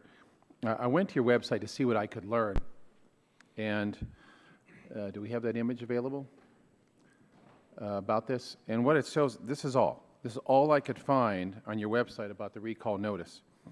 No information about the broader recalls, about parts, replacement, investigation, or anything. I can't even click on this. It simply says get rid of your car key fobs, but there's nothing else that a person can do. Can you fix this website so people can use it to get more useful information, please? Congressman, if there's added information that should be on there to make sure that people can get to the information available on our website, we'll take those steps. Right now, consumers can go to our website and get all of the details associated with this recall if they go to that search button and select the 2005 Cobalt. To make it easier, because people don't trust government websites, just make that click. Right Thanks. there, sir. Absolutely. In 2007, the chief of NHTSA's Defect Assessment Division proposed opening an investigation of airbag non-deployments in Chevy Cobalts. Am I correct about that date? Yes. Now, if you turn to tab 19 in your binder, it's labeled as the DAD panel for November 15, 2007. This is the PowerPoint presentation made to the Defect Assessment Panel on November 15th. At bait stamp 4474, those little numbers at the bottom of the page, the presentation states that there have been 29 complaints about the Cobalt airbags, 4 fatal crashes, and 14 field reports. Is that correct? That sounds correct. At bait stamp 4480, there's a chart of airbag warranty claims for Cobalt airbags as compared to other comparable vehicles. Do you agree that the number of warranty claims for Cobalt airbags is much higher than other cars? Congressman, Mr. Chairman, that is one of the issues that did raise concerns on our part. What that chart shows is warranty claims, some of which are likely associated with airbag non-deployments, some of which may also and are very likely to be associated with warning lights on airbags or other potential problems. This is a gross look at the data, an important look at the data that is provided by our early warning data system that we use to decide whether or not we need to look further into one of these issues, which is what we did do in this case. But still, NHTSA panel decided there was not a trend here and decided not to investigate, despite the number of complaints, the fatal crashes, and the warranty claims. Why was NHTSA convinced that an investigation was not warranted? And I believe this happened on 2 occasions. NHTSA decided twice, don't move forward with an investigation. What specific information did you have that said don't go forward? Mr. Chairman, when we look at these cases, and when they looked at this case at the time, they look at the whole body of information. You can't just rely necessarily on one piece of information. The core pieces of information that they relied on in the determination that wasn't sufficient enough information, first was an analysis of the complaints, the injury crash complaints associated with airbag non-deployment, and the exposure, the number of those divided by the number of vehicles that were on the road and the number of years they were on the road. That gives you a sense of how large the problem is in comparison to other vehicles. When the team did that comparison, the Cobalt did not stand out. It was a little bit above average, but there were several vehicles that were significantly higher. There were some vehicles. I understand, but twice, employees of NHTSA raised a red flag on this. It wasn't just once, but a second time too. They said something's not right here. So I'm wondering if you did something different when that occurred the second time in reviewing it, and such as, did anybody ask questions of why an airbag doesn't deploy? I mean, I looked at the statements there and had a number of things about power losses or how much longer battery power would be involved in airbag deployment in the case of an accident. But did anybody ask a question, was there anything else, any other reason why an airbag wouldn't deploy within NHTSA? Did anybody ask those questions? Mr. Chairman, my understanding is folks were trying to understand why the airbags did not deploy. When they looked at the special crash investigations in 2007, as well as the data available, those special crash investigations were inconclusive. Why? Because they indicated that these crashes were happening in off-road conditions with unbelted occupants. I understand. I'm looking at reasons why airbags wouldn't deploy. And so you were talking among yourselves, according to what we understand the PowerPoints. What specifically did NHTSA ask GM? And for example, and this is very important, did NHTSA raise a question with GM, tell us the reasons why an airbag would not deploy in one of your cars? Did you ask GM that question?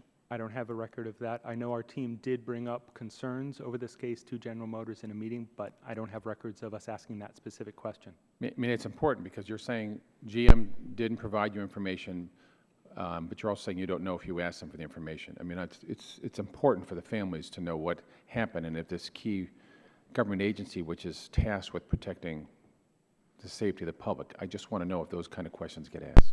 Mr. Chairman, those questions typically do get asked of the car companies when we move into the investigation phase. What this phase and where this was a phase where concerns are raised and it's discussed whether or not there's sufficient information to move to the point of asking those questions of automakers. Roughly, in these defects panels, roughly half of the cases that are brought up are brought into investigations, roughly half are not. One of the things that we are looking at relative to this process going forward is, do we need to make any changes when it comes to how we present this information and when we present our concerns to automakers? I do believe that there are some changes that we can make to engage automakers earlier in the process to put them in the position of letting us know if our concerns are shared by them. And if certainly I know the families and others would want to know it in retrospect. What would you change in this whole process? But I'm out of time. I now recognize Mr. Gett for 5 minutes. Thank you, Mr. Chairman. Mr. Friedman, NHTSA investigated airbag non-deployment, but as you talked about, it was never able to connect the dots between that problem and the defective ignition switch. So what I want to know is if NHTSA had the relevant information it needed to make a fully informed determination and what the agency believed about the connection between the ignition switch position and airbag non-deployment during the time of its special crash investigations. In your written testimony, you note that when NHTSA was investigating the airbag non-deployment issue, the agency mistakenly believed, based on GM service literature, that the airbags would function up to 60 seconds after the power cut off. Why did NHTSA think that? Thank you, Ranking Member. That knowledge was actually based on years of experience and previous experience with earlier airbags where there was actually a problem where airbags would go off long after the vehicle was turned off. And airbag systems have capacitors in them, and those capacitors are designed to store energy so that if power is lost, the airbag can still deploy, because power is often lost in some of these kinds of crashes. So that's based on the GM service literature or the agency's experience, or both? That's a very important question. My understanding is that was based on the agency's experience. My understanding is, and I apologize if I was not clear enough in my testimony, we since, after General Motors made this recall, found that service information that confirmed our understanding at the time, which was that airbags are designed to be powered when the power is lost. So a power loss would not typically stand out. So, okay, so you were so NHTSA was, you weren't there, but NHTSA was basing its determination on its experience. How is that then that it failed to connect the dots between the airbag non-deployment problem and the ignition switch problem? Well, excuse me. I believe there's two situations here. First of all, the information we had at the time indicated that there were two possibilities put in front of us in one of the special crash investigation reports. One of them was that the ignition being off could have been a cause. Another one was that the circumstances of the crash could have been the cause. In those two cases, the more likely scenario was that the circumstances of the crash were more likely to yield to the airbags not deploying. So you also said that GM had critical information that would have helped identify this defect that NHTSA didn't have. What information could GM have given you that would the agency that would have helped identify the real problem? Well, I made that statement based on looking at the chronology that General Motors provided with this recall, and there were at least a few things in that chronology that raised serious concerns for me. And what were those things? The first was that there was a change in part number relative to the ignition switch, and we were never informed of that change. The second is that there were some conversations with suppliers about their control algorithms, the control systems for airbags. We were never informed of that conversation, to my knowledge, and we did not have the details on how those algorithms worked. Third, and most importantly, General Motors created a direct connection in their recall between the airbag non-deployment and the ignition switch. If we had any of those pieces of information, I truly believe it would have changed the way NHTSA would have approached this. Now, if GM is changing a part, are they legally required to inform NHTSA of that change? It's not clear to me that that's a legal requirement, but I can get back to you to make sure. I'd appreciate that, because it seems to me that's critical. Now, in your opening statement, you said that in order for NHTSA to be able to make a correct determination, you need all of the information, as you just said, and you need the company to be acting in good faith. Based on what you know now, do you think that at the time that all of this was happening, GM was acting in good faith towards the agency? Congresswoman, we have an open investigation to answer that exact question, and if we find out that they were not, we will hold them accountable. And I would hope that you would inform this committee irrespective of your determination, whether they did or didn't. Absolutely. When do you expect to finish that investigation? I can't put an exact timeline on it. We're getting hundreds of thousands of documents from General Motors. The deadline is April 3rd for them to provide those documents. It's not clear that they will be able to provide all the documents at the time, but we've been making sure that they are continuously producing documents so that we can understand. As soon as my team is able to find information in those documents that indicate that General Motors had information that they should have acted on sooner, we will determine how to move forward to hold General Motors accountable. Or if we don't find that information, then we'll also let you know. Thank you. Gentlelady Airbag, with regard to Ms. DeGette's question about if there's a change in a part, do they need to notify you? Will you also let us know if they make a change in a part, do they also have to have a different part number? I don't know what NHTSA's requirements are on that. That's an issue. Just, you can submit that for the record. I'll circle back to you to be clear. We also need to know what information you were reviewing with regard to these airbags. Was it on GM cars, or was it specific to the Cobalt? And would you please provide that information to the Yes, committee? Mr. Chairman, I believe we've provided a significant amount of documentation, but we'll continue to do so. On this, we'd like to know what you were reviewing. Now recognize the Chairman of the full committee, Mr. Upton, 5 minutes. Well, thank you, Mr. Chairman, and I just want to, I know you are, as well as our committee, is literally, we're looking through boxes of information, thousands and thousands of pages, and that continues, and looks like we'll be getting some more down the road. Well, as you know, I wrote the TREAD Act, which passed unanimously in the Congress. President Clinton signed it into law. And the whole point, or a major point of that law, was that NHTSA would, in fact, get the information that it needed to detect a trend as quickly as they could. So when NHTSA considered whether to investigate the Cobalt for an airbag defect back in '07, the early warning data was one of the factors that was cited in the defect assessment division's recommendation to investigate it, correct? That's correct. So what was, looking back, what is the problem? Did GM not report the information that the law required? Or was NHTSA unable to sort through the information that it had to find the problem, or both? Congressman, we have an open investigation to determine whether or not General Motors failed in their responsibility to provide information, and we will definitely report to this committee the results of that effort.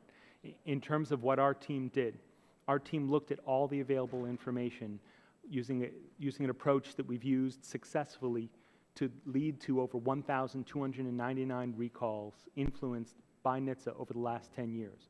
We used that process to look into the early warning data, to look into consumer complaint data, to look at special crash investigations and a variety of other information. We dug into that data. We analyzed it. We tried to see if there was a defect trend that stood out. The data didn't support that. It showed that the Cobalt did not stand out when it came to airbag non-deployments. We looked at the special crash investigations. Those available at the time were inconclusive. This was a case where the team worked very hard to try to understand what was happening and wasn't able to see a significant enough trend or a clear enough defect. What I'm learning from this and where we have to go in the future is we need to look more carefully at remote defect possibilities. We need to reconsider the way we're using special crash investigations. We need to continue to invest in tools. We're already investing in computer tools, basically grown out of the Watson IBM software, to be able to more effectively, more efficiently use our resources to spot trends. We've got to put all these tools forward, and we've got to look for opportunities to make changes so that we can better spot these defects. So as you look to embark on an investigation, do you consider the number of deaths? I mean, is there some trigger that you use to warrant a further exploration, whether it's 1 death, 4 deaths, 10 deaths, 20, 100? I mean, is there some type of standard equation that you put into place? Congressman, there's not. Our goal, what I would love to be able to do, is to find each and every one of these defects before there's a single death. It is the manufacturer's responsibility to be reporting all of these defects and getting them fixed. When they do not, it is our job to try to find them.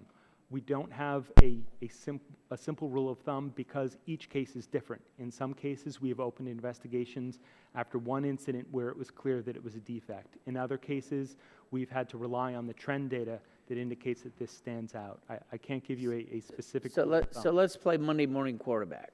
So today's April 1st, 2014. These problems arose over the last 10 years. What would you have liked to have had on your platter from GM, specifically in terms of information today, that you didn't have in the last 8 or 10 years? Well, at a minimum, what I can tell you, based on their chronology, I would have liked to have had information that they had changed the parts on the ignition switch. I would have liked to have had information that they were talking to their suppliers because they appear to have had concerns about the algorithm associated with airbag non-deployments. I would have certainly liked to have any information they had directly linking the ignition switch defect to airbag non-deployments. As we go through our investigation, I should be able to come back to you and let you know if there's additional information they should have. And are you pretty certain that today that they did not provide that information to you? It's my understanding that none of that information was available. We are continuing our efforts to try to make sure that we understand what happened. So I can't say that I can give you a comprehensive and definitive answer, but my understanding at this point is that no, we did not have that information. I know Mr. Long wanted my last 15 seconds, so I bet it's now gone. I yield back. Thank you, Mr. Chairman. I'll have my friend, Mr. Terry, here assist me. And the chairman of the committee here, subcommittee, showed you this picture a while ago and said he couldn't navigate past this page, and you said that if any new information became available to you, that you would get that on the website.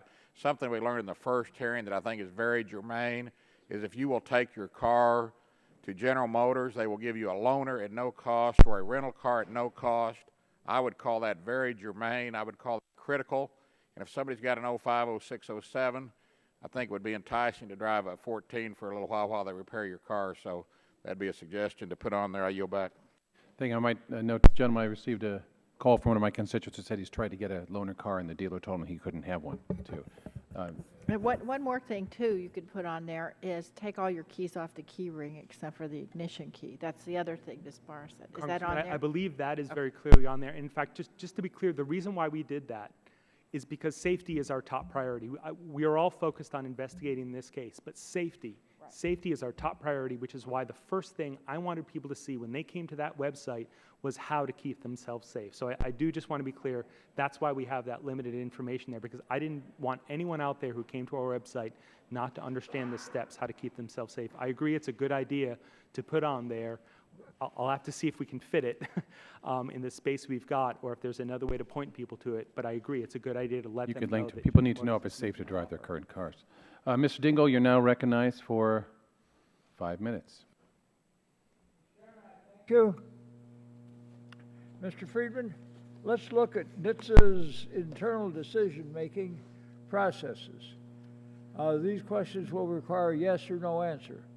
Is it correct that contractors for NHTSA's Special Crash Investigations Program conducted 3 separate investigations of Chevy Cobalt in 2005, 6, and 9 related to airbag non-deployment?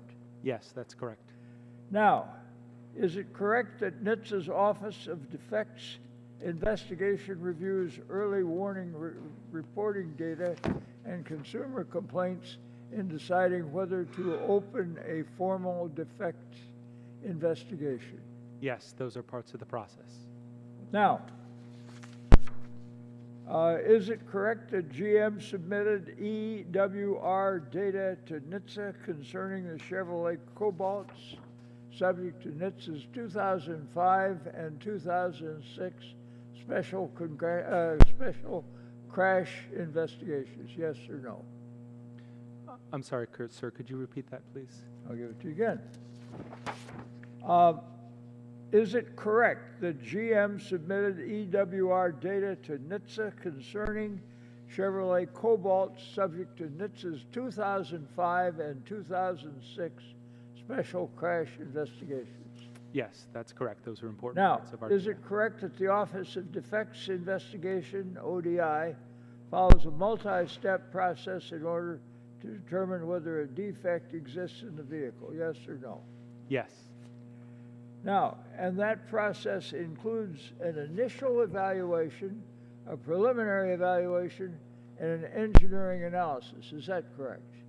Yes, that's the standard process, but we will act earlier in that stage if we have compelling information that there's a defect. We do not wait necessarily to go through that whole process if we have sufficient information to act. All right. Now, let's clarify something. NHTSA's Special Crash Investigation Program is something separate and distinct from the formal ODI investigations process. Is that correct? That's correct. Now, is it correct that the Office of Defects Investigation convened an initial evaluation panel in 2007 to investigate the non-deployment of airbags in the 2003-2006 Chevy Cobalts and Ions? Yes or no? That's correct. Now, is it correct that the review was prompted by 29 consumer complaints, 4 fatal crashes, and 14 field reports? That was one of the reasons for the review. What were the other reasons? In addition, we were looking at consumer complaints. Those complaints raised concerns as well. And I can get back to you on the record with each of the pieces of information that were involved. But we do have a memo that was provided when it was proposed to potentially move this to a defect that lays out early warning data, consumer complaint data concerns, special crash investigations. Would you submit that for the record, please? Yes. Now, were there other things that triggered this review?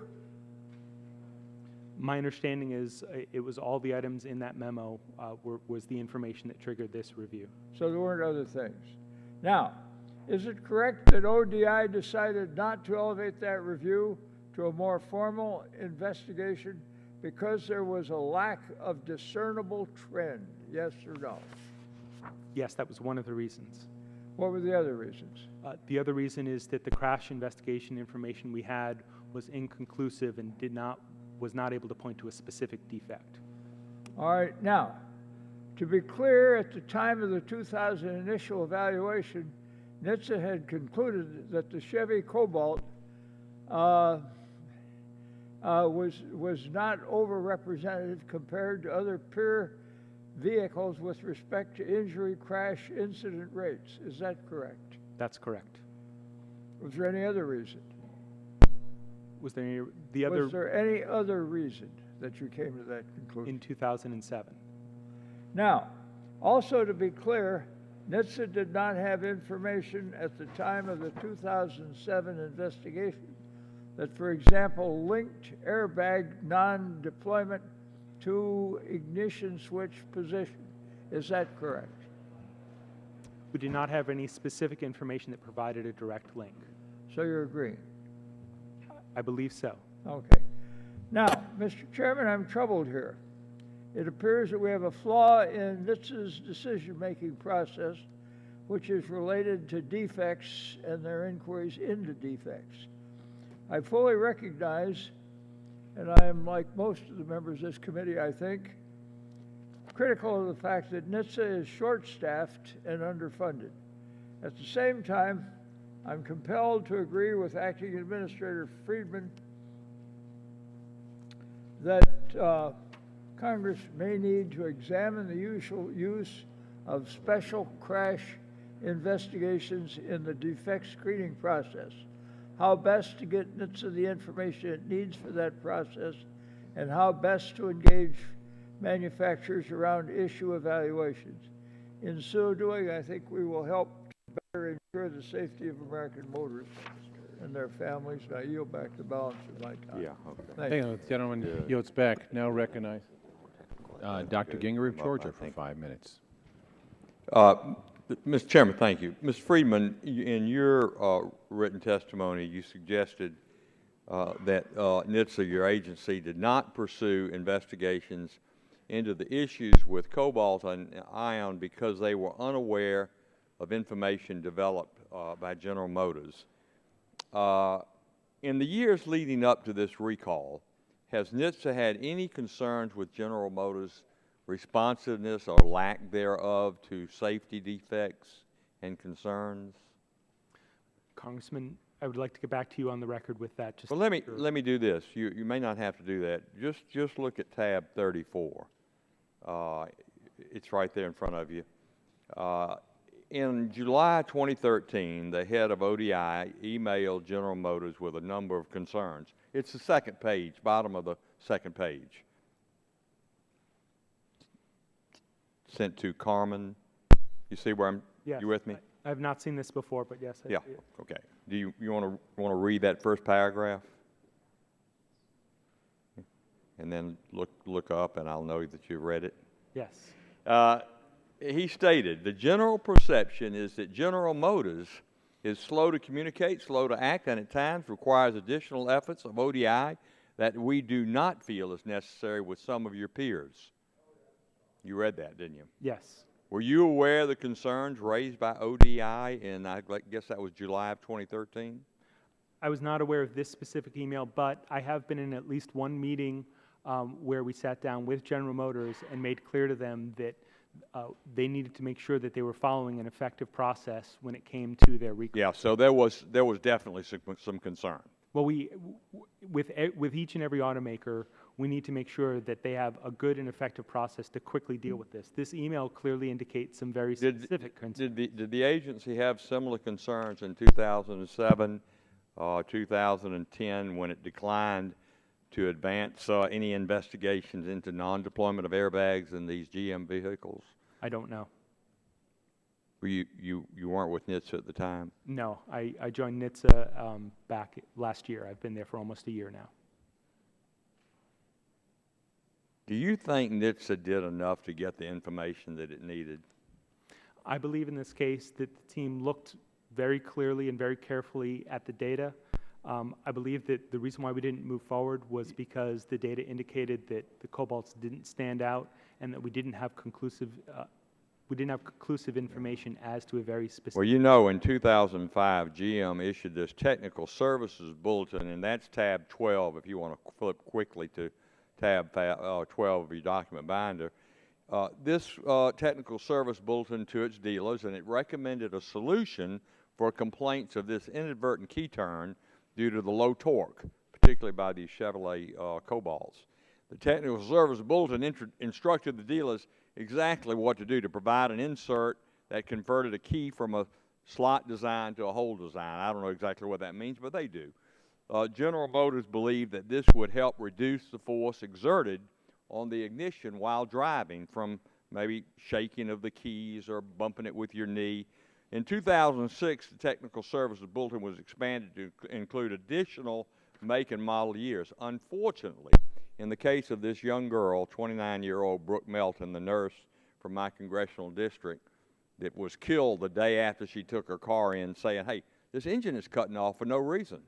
And, you know, I know they must have gotten the technical service bulletin about this issue, but all they did was clean out her fuel line, gave her the car the next day, and led her to a death.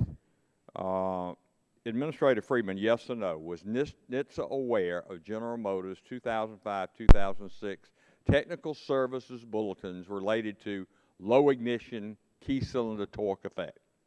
Mr. Green, first, if I may, Brooke's death was a tragedy. It's a tragedy that we work each and every day to avoid.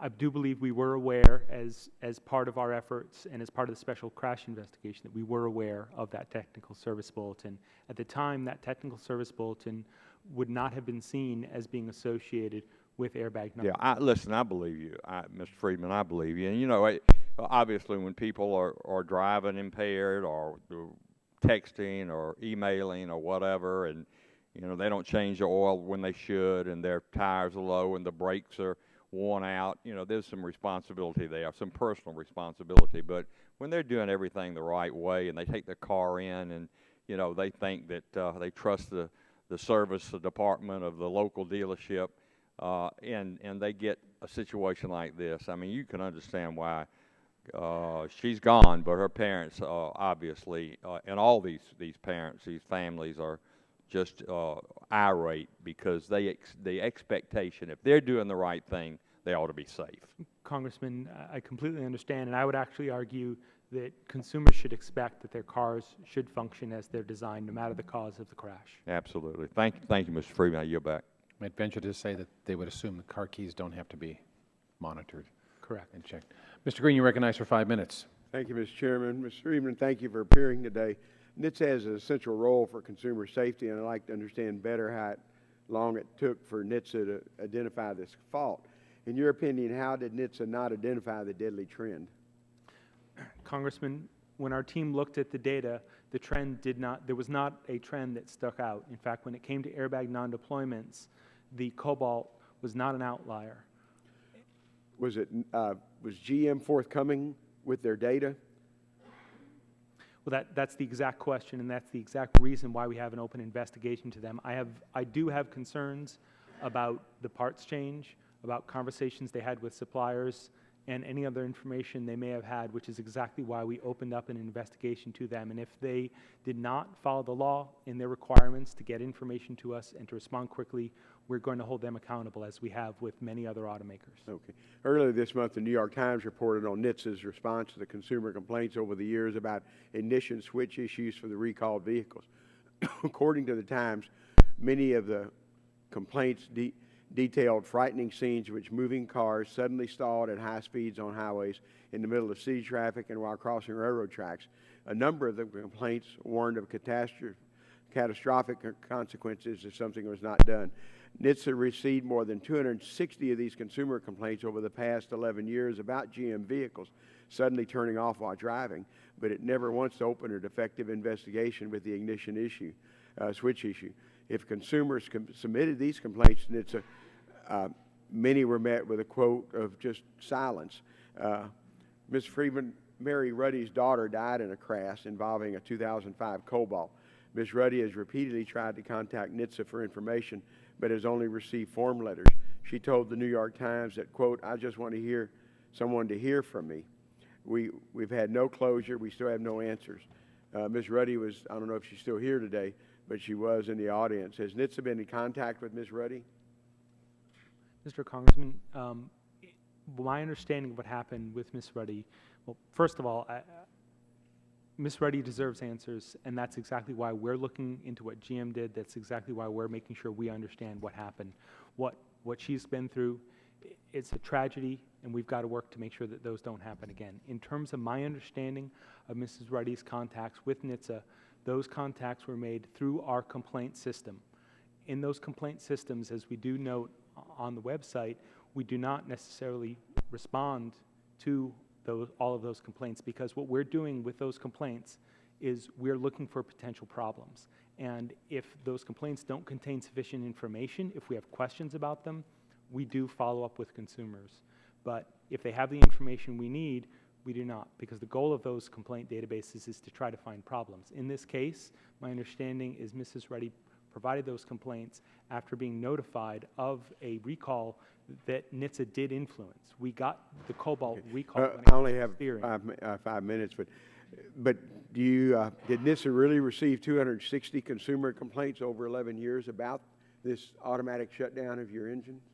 I don't have that exact number, but what I do know is that at NHTSA, we human eyes look at every single one of these complaints to try to find out if there's something that stands out. My understanding of the complaints you're referencing are that they were for stalls, and that only a very small number of them were related to airbag non-deployments. What we were looking for... Oh, I know, but 260 complaints on the car stopping, on the freeway or wherever it's at.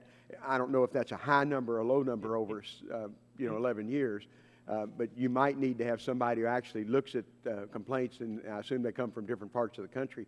So somebody identifies and said, hey, we need to focus on these 260 complaints. Congressman, in this case, a human eye looks at each and every one of those, and whether that's a large or a small number, based on the analysis that I've seen, relative to the number of cobalts that were out on the road, that was not a very large number compared to a lot of the other stall complaints that do happen for a variety of other vehicles that are out there. Well, you told me about how NHTSA responds to consumer complaints, but it seems like in this case, NHTSA might look at how they respond to consumer complaints much better, because I know as a member of Congress, believe me, if we don't respond to emails and letters, we will hear about it. And if I get a number of emails on a certain subject, we obviously respond to it. So, Mr. Chairman, I know I'm almost out of time, and thank you for your courtesies. Gentleman yields back. Now recognize the gentleman from Louisiana, Mr. Scalise, for 5 minutes. Thank you, Mr. Chairman, and Mr. Friedman, thank you for being with us and participating in this investigative hearing as well. I know earlier you had talked about the decision back in 2007 when the Chief of Defect Assessment Division at your agency had suggested opening an investigation, and then ultimately, sometime after, it was decided not to open that investigation. When was the decision made not to open the investigation? That was also made in 2007, and basically what the Chief of the Defects Assessment Division was doing was exactly what his job requires him to do. He is supposed to look for potential defect cases and bring those up to a panel where those are considered, where a broad set of evidence is considered. Is that the trends in relation to peers? I think that's the language that y'all were using when you're looking at, I guess, similar cars that were having similar problems with airbags? That's one of the pieces of information that's used, as well as crash investigations and other EWR data that is involved. About half of those that are brought up do not end up going to investigation. But we have designed our system to make sure that we have at least two teams always looking for potential problems. The Defects Assessment Division is always looking for potential problems and raising that question. That's what. All right. And I'd be curious to get the information that you've got within NHTSA that helped make that decision not to move forward with the investigation between September of 2007, when the Defect Assessment Division decided suggested to go forward, and then when your agency subsequently decided not to. Because when you look at this chart we've got from 2007, the Cobalt versus peer crash rate, there is a chart, and you've got the other peers, and you've got some fairly static numbers, and then you've got the spike here in what's called exposure rate per population that seems to spike with the Cobalt. And so if the internal decision-making was that they were similar to their peers. It doesn't seem to mesh with this chart from 2007. So if you can get me or get the committee whatever information you have on what decision-making went into NHTSA's final call to reject what was a warning or so from internal the defect assessment division. And can you get us that information? Well, I believe we've provided that information to the committee already, but if there is additional information, I'll make sure the committee And then were has it. y'all, I'm sorry, sir. were y'all, you had something else you wanted to add to that? Thank you. Yes, I apologize. I just wanted to be clear about what the data shows. I believe you're referring to this chart. The bars here represent the defect, the potential defect, or really the complaint rate. And what you'll see with these bars is they're not spiking. They're not standing out in comparison to these others. The average is here, and they're just above average. The blue line there on your chart. Right, and that's what I was wondering if you were pointing to. The blue line is the volume of I believe that's the volume of reports. No, that's the volume of sales. So that indicates how many vehicles were sold. But the complaint rate, that's the important data that we're looking at, are the bars. Okay, And did you if take look at the action on bars, any of those other cars that are identified in that chart? In some cases, we took action. In some cases, we did not. And I can Okay, get so in back to some you you on those did. If you can details. get us, again, if you can get the committee the list of those cars where you did take action, because clearly you made the choice not to take action in the case of the Cobalt. So we'd appreciate if you can get us that. I do want to ask a few other questions, because in your testimony, you'd made a few, I don't know if you'd call them accusations, but I guess you could call them that. I mean, here you're saying, we're pursuing an investigation of whether GM met its timeliness responsibilities to report and address this defect under federal law. I know you addressed this a little bit earlier, but if you've got any specifics that you're referring to when you make that statement, can you get that to the committee? Yeah, well, the specifics, I believe, are in my testimony, that there are three things that I'm concerned about based on their chronology. First and foremost is that they have identified that there's a link between the ignition switch and airbag non-deployment. Second is that they changed a part. And third is they appear to have had conversations with their suppliers about the airbag algorithm in relationship to the Final kiosk. question, and I know I'm out of time. GM had, this is your statement, GM had critical information that would have helped identify this defect. Have you gotten our staff that critical information already that you feel GM had that would have helped identify this defect? So that information is the information that was referred to in General Motors chronology. I believe the committee has asked for all of that information. So we don't yet from have General that, Motors. as far as you know? I'm not aware of exactly what documents you do or don't have, but if you don't have that information, if you can make sure we make get sure that you information. have it. I also just wanted to clarify, we don't only look for trends. If there is a clear defect, we move forward into the investigation as well. So I don't know the answer, but on some of these cases, there may have not been as large of a trend, but if there was a clear defect, we would have investigated. There's multiple Thanks for your reasons why testimony, we and do so. yield back the balance of my time, Mr. Chairman. I just want to make sure, so we're very clear on this, when he's referring to the information given to this committee, if you could highlight very specifically the information you did not have that GM later gave you that would have changed your decision. You make sure the committee has it. I mean, I know you said it was a part switch. I think that's what we have. So what I'm referring to, and I can highlight it in GM's chronology, is I'm referring to specific items that are identified in General Motors chronology that brought concerns. We are getting that information from General Motors. Thank you.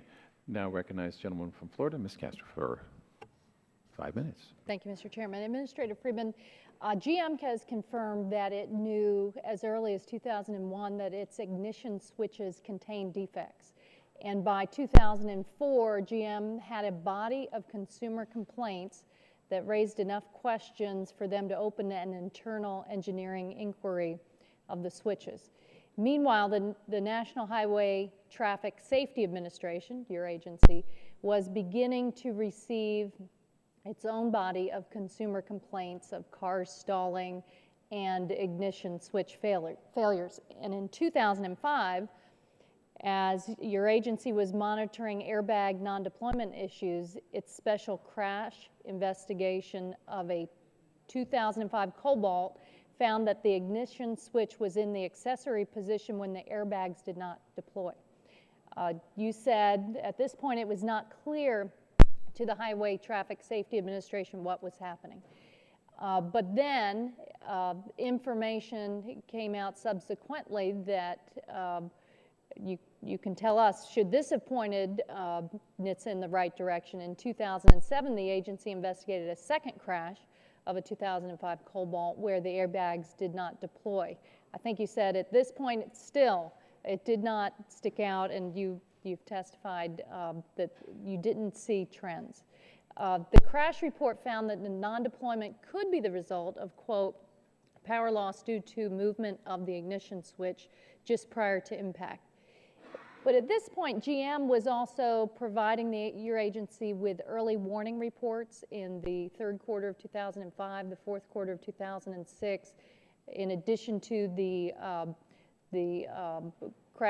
special crash investigation. So we're all trying to figure out how it took so long for these defective ignition switches to trigger a recall at GM and then raise red flags at NHTSA, and how the Highway Traffic Safety Administration could have noticed this issue sooner if GM had been more forthcoming.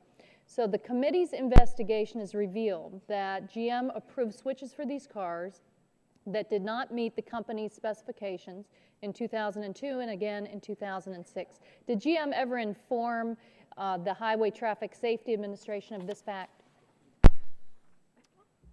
Of which specific fact? I apologize. That the ignition switches did not meet the company's specifications. It's my understanding that we did not have that information. Okay. The supplemental memo released this morning by the committee staff also reveals that GM had over 130 warranty claims on the recalled vehicles that specifically referred to problems with the ignition switch turning the car off when going over bumps or when drivers accidentally hit the key with their knee or leg. Is it true that GM provided in their early warning reports aggregate data of the warranty information, but not the specific warranty claims listed one by one in the comments from consumers? What all car companies provide are aggregate numbers associated with warranties. And so we don't know when we get those counts what the reason for those warranties could be. For example, on the airbag side, I believe I mentioned before, the complaints could be because the airbag light was going off when they thought it shouldn't, or because the passenger sensor was not working. So when we have that count, we do not have the information as to the detail of exactly what each and every one of those warranty claims is. So if GM had shared these specific warranty claims, would that have been helpful to your agency? The specific warranty claims I believe you're speaking of are related to the ignition switch itself. Yes, the 130 that have now come out due to the committee investigation.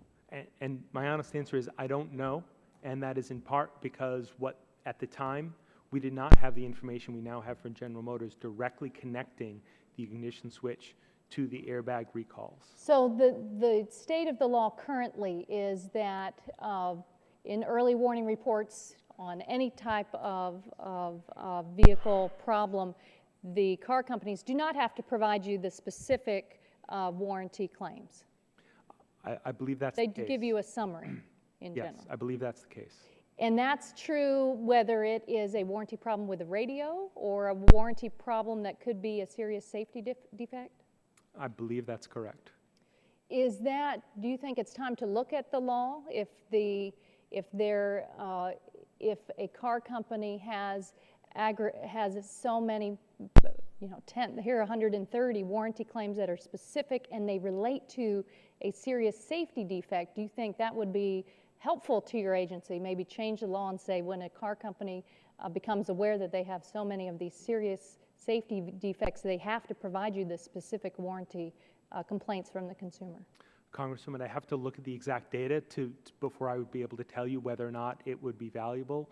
But certainly, if a company has gathered a critical mass of serious safety defect complaints, that would be helpful. Well, if they have information regarding a defect, I believe that information they without a doubt have to provide to us. I believe the information... But the law does not require that currently. Well, if they have information about a defect, I believe the law does. I believe what you're referring to are warranty claims which may or may not be associated with a defect. Okay. Well, I think this is an important issue for the committee to look at. There might be some new line drawing or direction on what these early warning reports, and if there's serious safety information that a car company has gleaned through their own internal investigation, it really needs to be provided to the agency. Thank you. And Congressman Thank Chairman. you. Now recognize Dr. Burgess for 5 minutes. Thank you. Thank you, Mr. Chairman. Thank you, Mr. Friedman, for being here with us. It's been a long afternoon. Now, your testimony, I think you stated that in 2007 and 2010, there was not enough evidence to conduct a formal investigation into General Motors Chevrolet Cobalt, despite the number of complaints and 4 fatal crashes that had already shown up. But in 2012, your agency, the National Highway Traffic Safety Administration, opened an investigation into an airbag problem that some Hyundai models, and my understanding is this was based on a single complaint.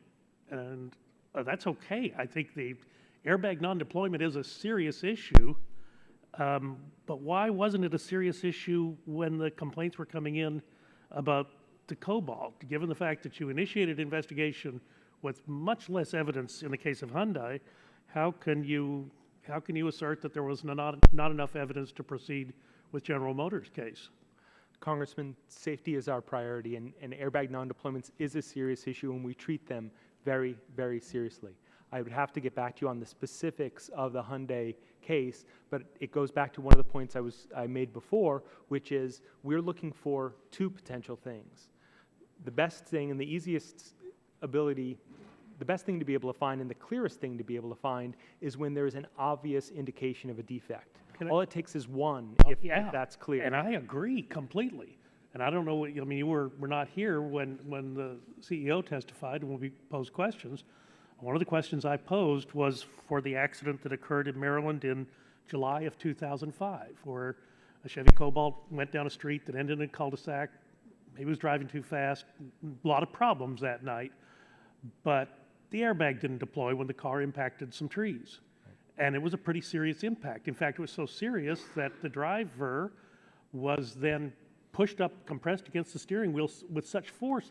I mean, she only weighed 106 pounds. And she broke the rim off the steering wheel. I mean, that's a massive amount of force for a little 106-pound body to exhibit. So the airbag didn't deploy. And, you know, I've got your report here that it was, in fact, investigated in December of 2006. But that's a big deal that airbag didn't deploy.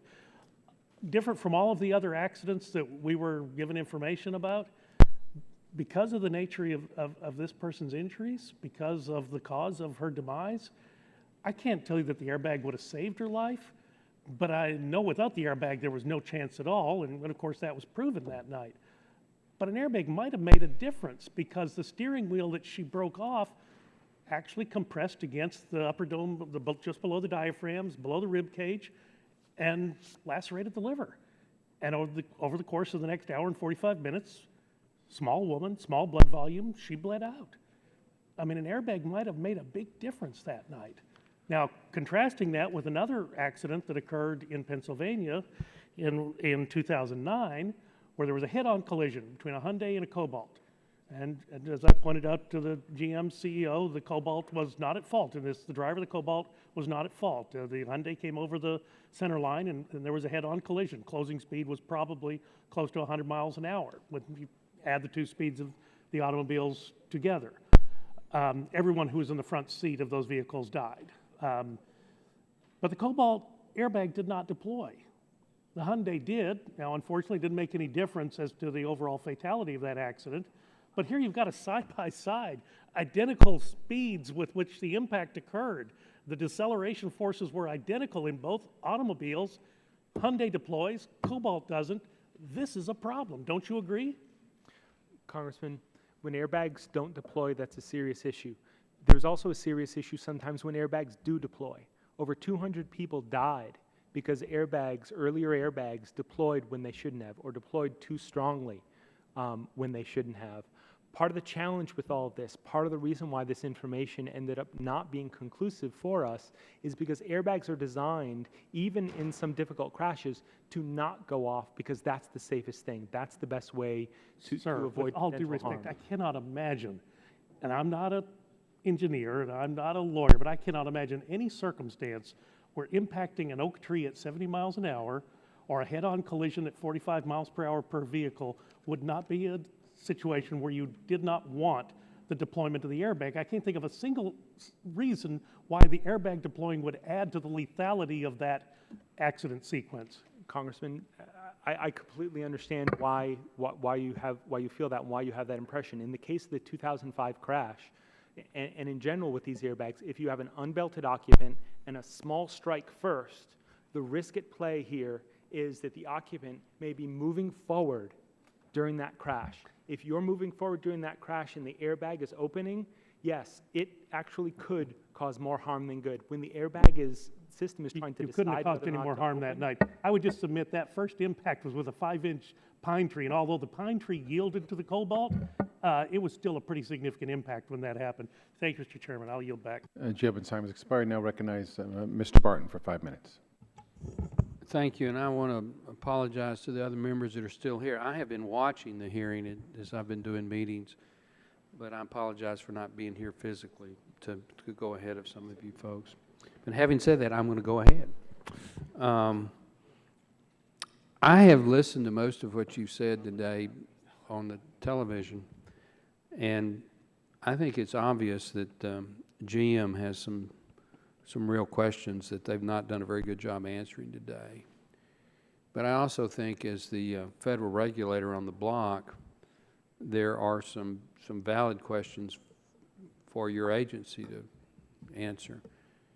My first question is, at what level of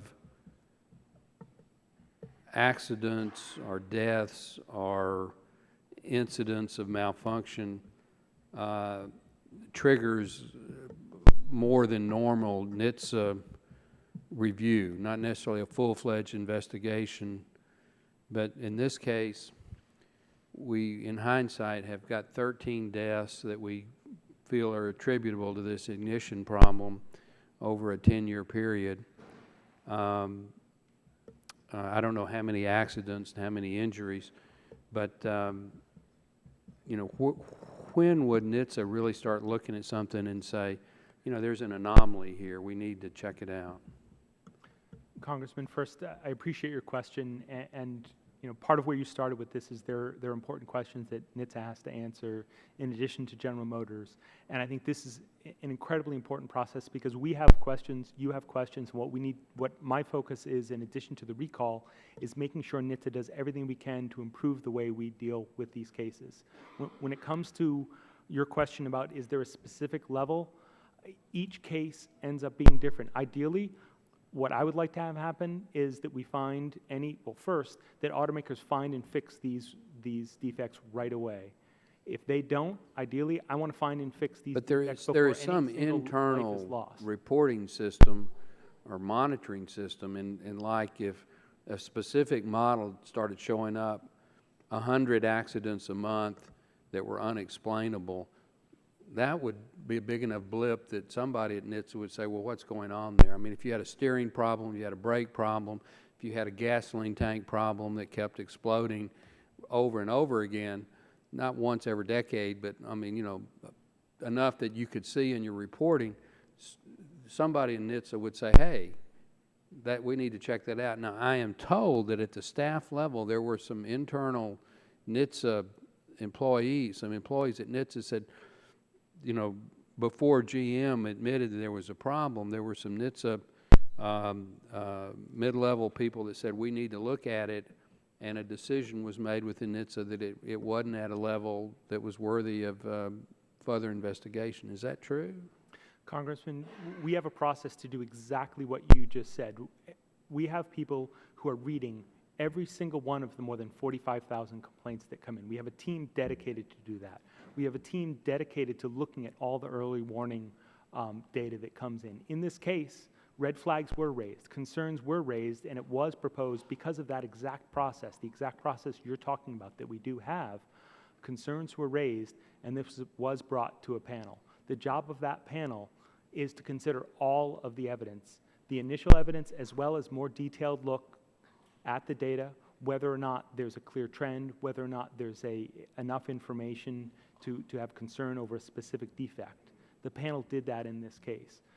What I'm learning, what I'm seeing from all of this is that we need to reconsider and look at how do we deal with cases where there may be something that's considered a remote explanation. Should we change the way we follow up on it? Should we change the way we follow up on that with the car company? These are things that I think we're learning, lessons. My time's just about out. I want to make one general comment and then one final question. You know, we pointed out to the GM executive that was here that their part didn't meet their own specifications. And it didn't just almost not meet them. It didn't meet them by a long way. I mean, like a third, it was like 2/3 off. It was way below, not just a little bit. That's not NHTSA's problem, and you're not expected to, the NHTSA people aren't expected to know things at that level. But on the general point that Dr. Burgess was asking about, you know, when the airbag doesn't deploy when it runs into a tree at 40 or 50 miles an hour, and the general response from NHTSA is that we didn't know how that particular airbag system was supposed to work, I don't think that's a very good answer. Isn't NHTSA supposed to know how the airbag systems work? And if they're not, if NHTSA doesn't know, aren't you in your agency supposed to find out? Congressman, the circumstances of these crashes were much more complicated than that. We applied expertise, we applied our understanding, we applied a process that has worked to generate over 1,299 recalls over the last decade. Are there improvements that we need to make to that process based on what we've learned today? Yes, absolutely. Okay. And I'm committed to making sure that that happens. But I wish these crashes were as simple as they appear to be. I wish the connection was as direct as we now know it is. At the time, and with the information hindsight is always easier than as you said before, hindsight is 20/20, and I dearly Thank you, wish we had Mr. it Chairman. Being a gentleman yields back, now recognize Mr. Griffith of Virginia for 5 minutes. Thank you very much. Appreciate it. I appreciate you being here today.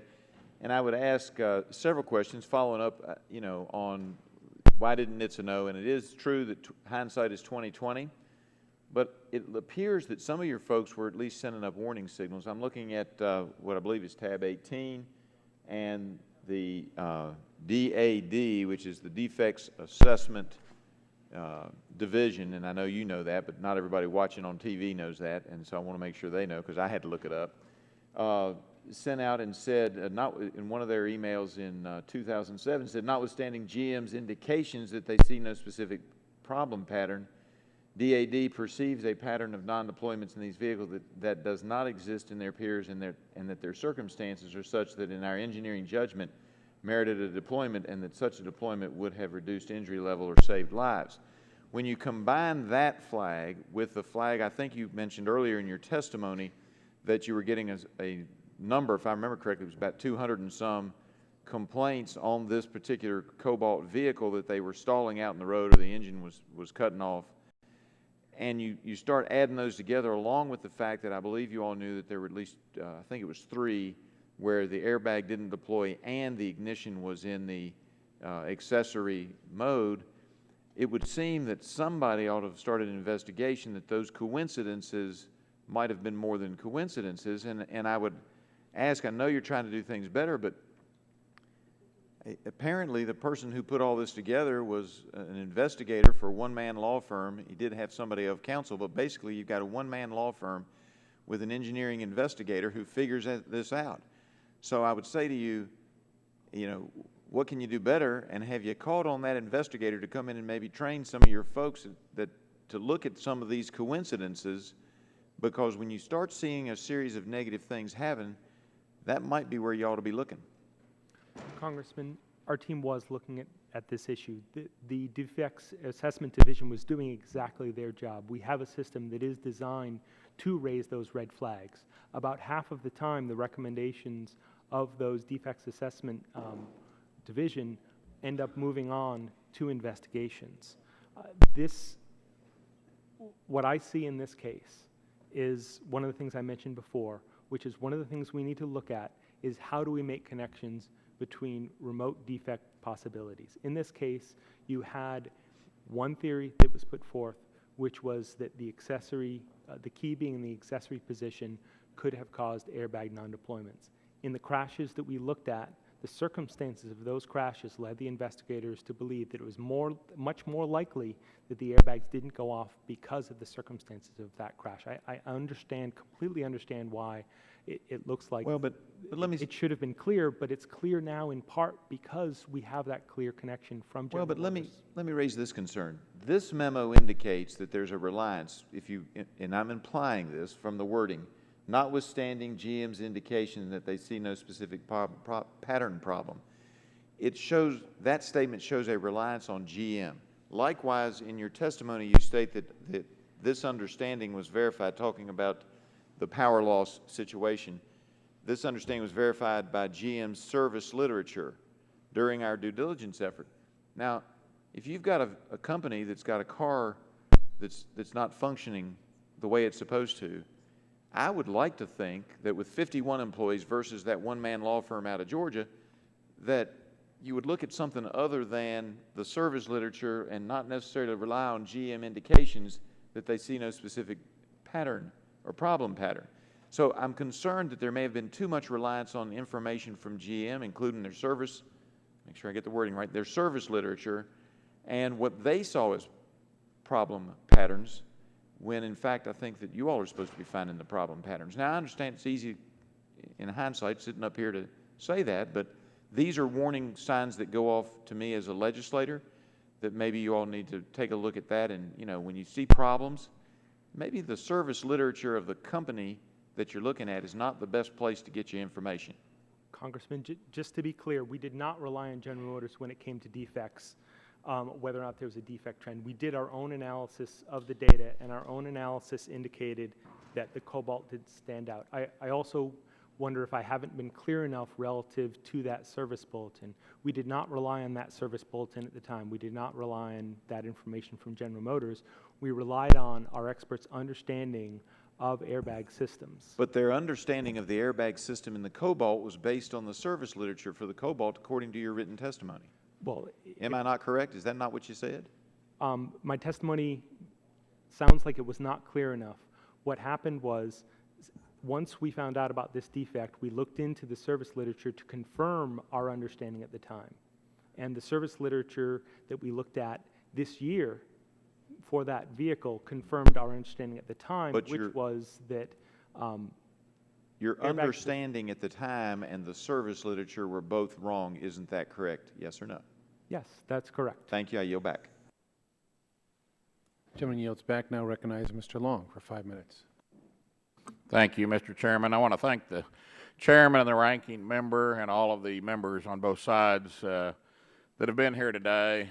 We originally weren't scheduled to be in this soon, and so a lot of us had to change our travel plans to get in today, and a lot of us have been sitting here through the entire both hearings today because it is a very, very important issue, of course, that we're discussing. And thank you, Mr. Friedman, for being here with us today with your testimony.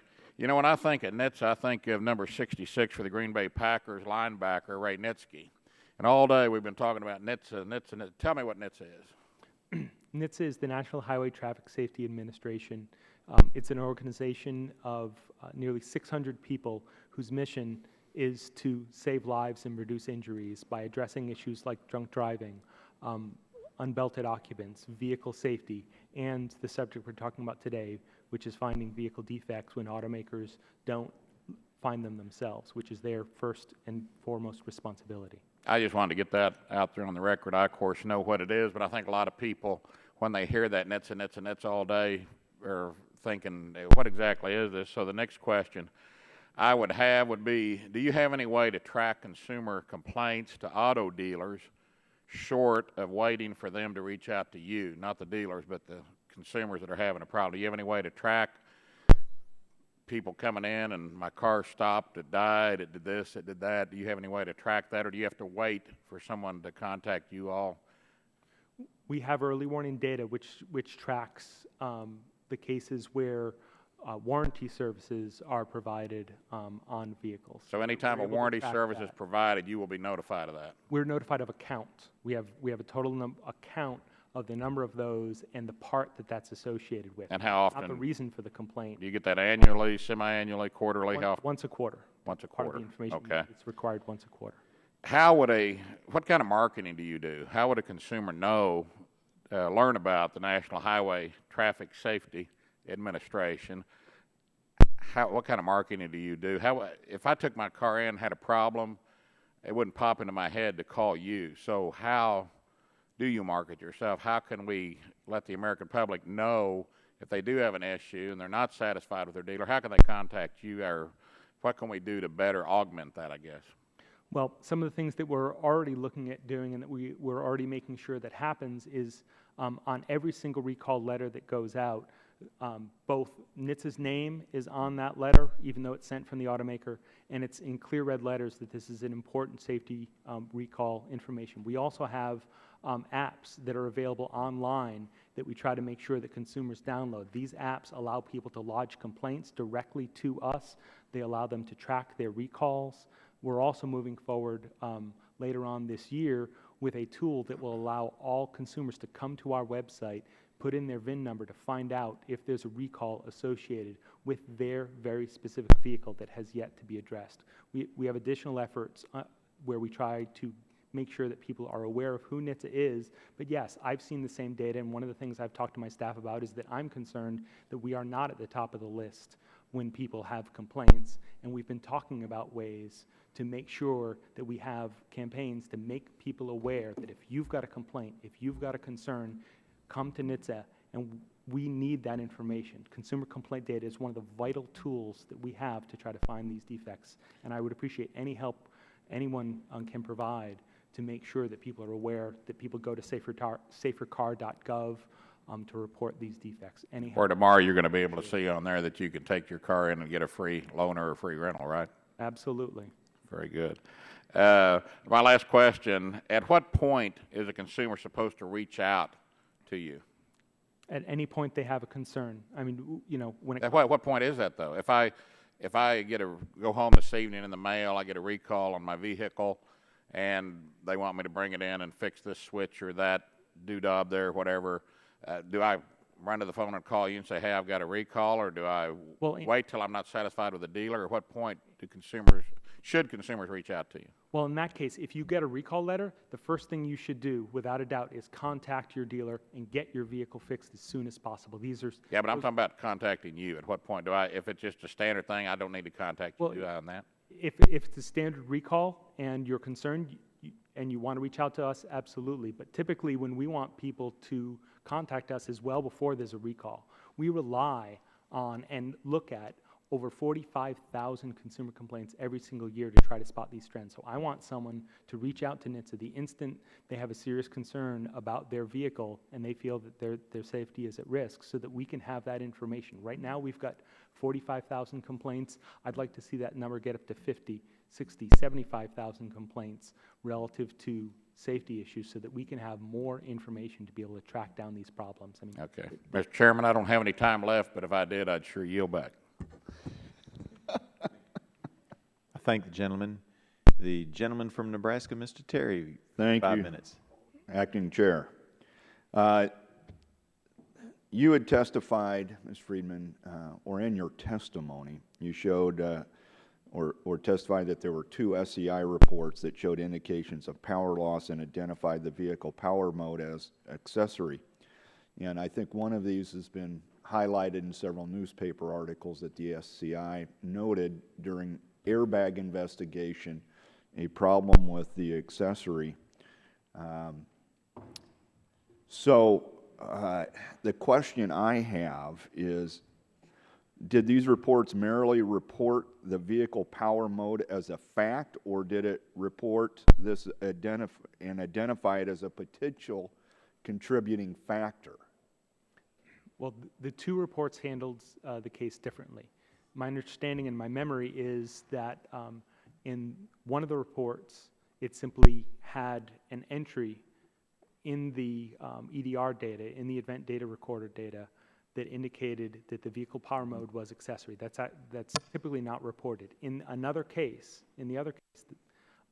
it was included in the special crash investigation that there were two possible reasons why the airbags did not deploy. One possible reason was because of the ignition switch. The other possible reason was because the yielding nature of the trees wasn't sufficient. You mean they're hard when they're hit?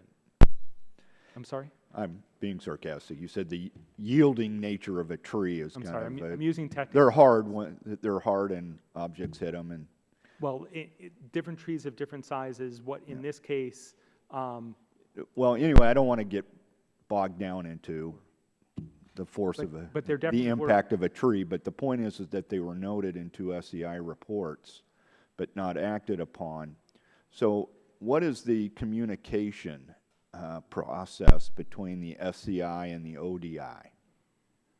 Someone's got to take that up and say, geez, there's a problem with an ignition switch that's been noted. Maybe we should follow up on that. What's the process? So the process, it depends on the circumstance. In some cases, our Office of Defects Investigation will actually ask the special crash investigators to go out and look at a crash so that they can seek new information. In other cases, when the special crash investigators follow up on a crash, they will bring it to the attention of the Office of Defects Investigation. So we try to make sure that both teams are talking to each other and sharing critical information. Okay. So in these 2 SCI reports that were filed, did the SCI did the special crash investigator communicate that there's a problem, other than noting it in those reports on those 2 occasions to the ODI? I don't know if SCI specifically communicated the accessory issue, but when the team did look at, especially the investigation that indicated that there were 2 possible reasons for that. So the ODI knew that there may have been, that the switch may have been part of the problem, let's say. ODI would have been aware of exactly what was in ODI was aware. I believe so, because my understanding is it looks like you have one group of people that's not talking to another group of people. Our teams do talk to each other, but as you'll notice in my testimony, one of the things that I do think we need to discuss is, are there ways that we can change the way these crash investigations are used in our defects process? But in this case, I do want to note that the draft version of this report that the team had at the time, at that moment, indicated that the crash investigators thought the more likely reason the airbags did not go off was because of the circumstances. I would think if you note that there's a problem with the switch automatically turning to accessory, that would be significant enough to just follow up on whether or not it was deemed to be a contributing factor or the sole factor. I need to ask, though, on the EW, the early warning reports, you were receiving early warning, the reports from GM, correct? That's correct. Okay. In my question to the chair, I'm sorry, the president of GM, she said that they were submitting those. Were they required when they know that, or feel that there is a problem with a specific item in that car, like the ignition switch, to report that, or is that just one of the many items to be submitted within the EWR? Well, my understanding is that if they're aware of a problem that relates to a safety defect, that actually is not reported within EWR. That needs to be directly reported to under the TREAD Act. They have to support that separately. Well, under the TREAD Act, they're required to report warranty claims and a variety of other pieces of information to us. But if they saw a defect, then they needed to report that to us completely separate from that's simply their requirement. What's non-compliance? Which is why we have an investigation. I'm over my time, but I do need to get on the record. What is non-compliance versus defect? So these are two And you have different, 2 seconds. Sure, really quickly. Non-compliance means you did not meet the standards that we have. A safety defect means that you may have met the standards, but there's something wrong with a vehicle that poses an unreasonable risk to safety. All right, thank I thank the gentleman. I would ask for unanimous consent that the members' written opening statements be introduced into the record. Without objection, the documents will be entered into the record. Hearing none. I also ask unanimous consent that the contents of the document binder be introduced into the record and to authorize staff to make appropriate redactions. Without objection, the documents will be entered into the record with any redactions that staff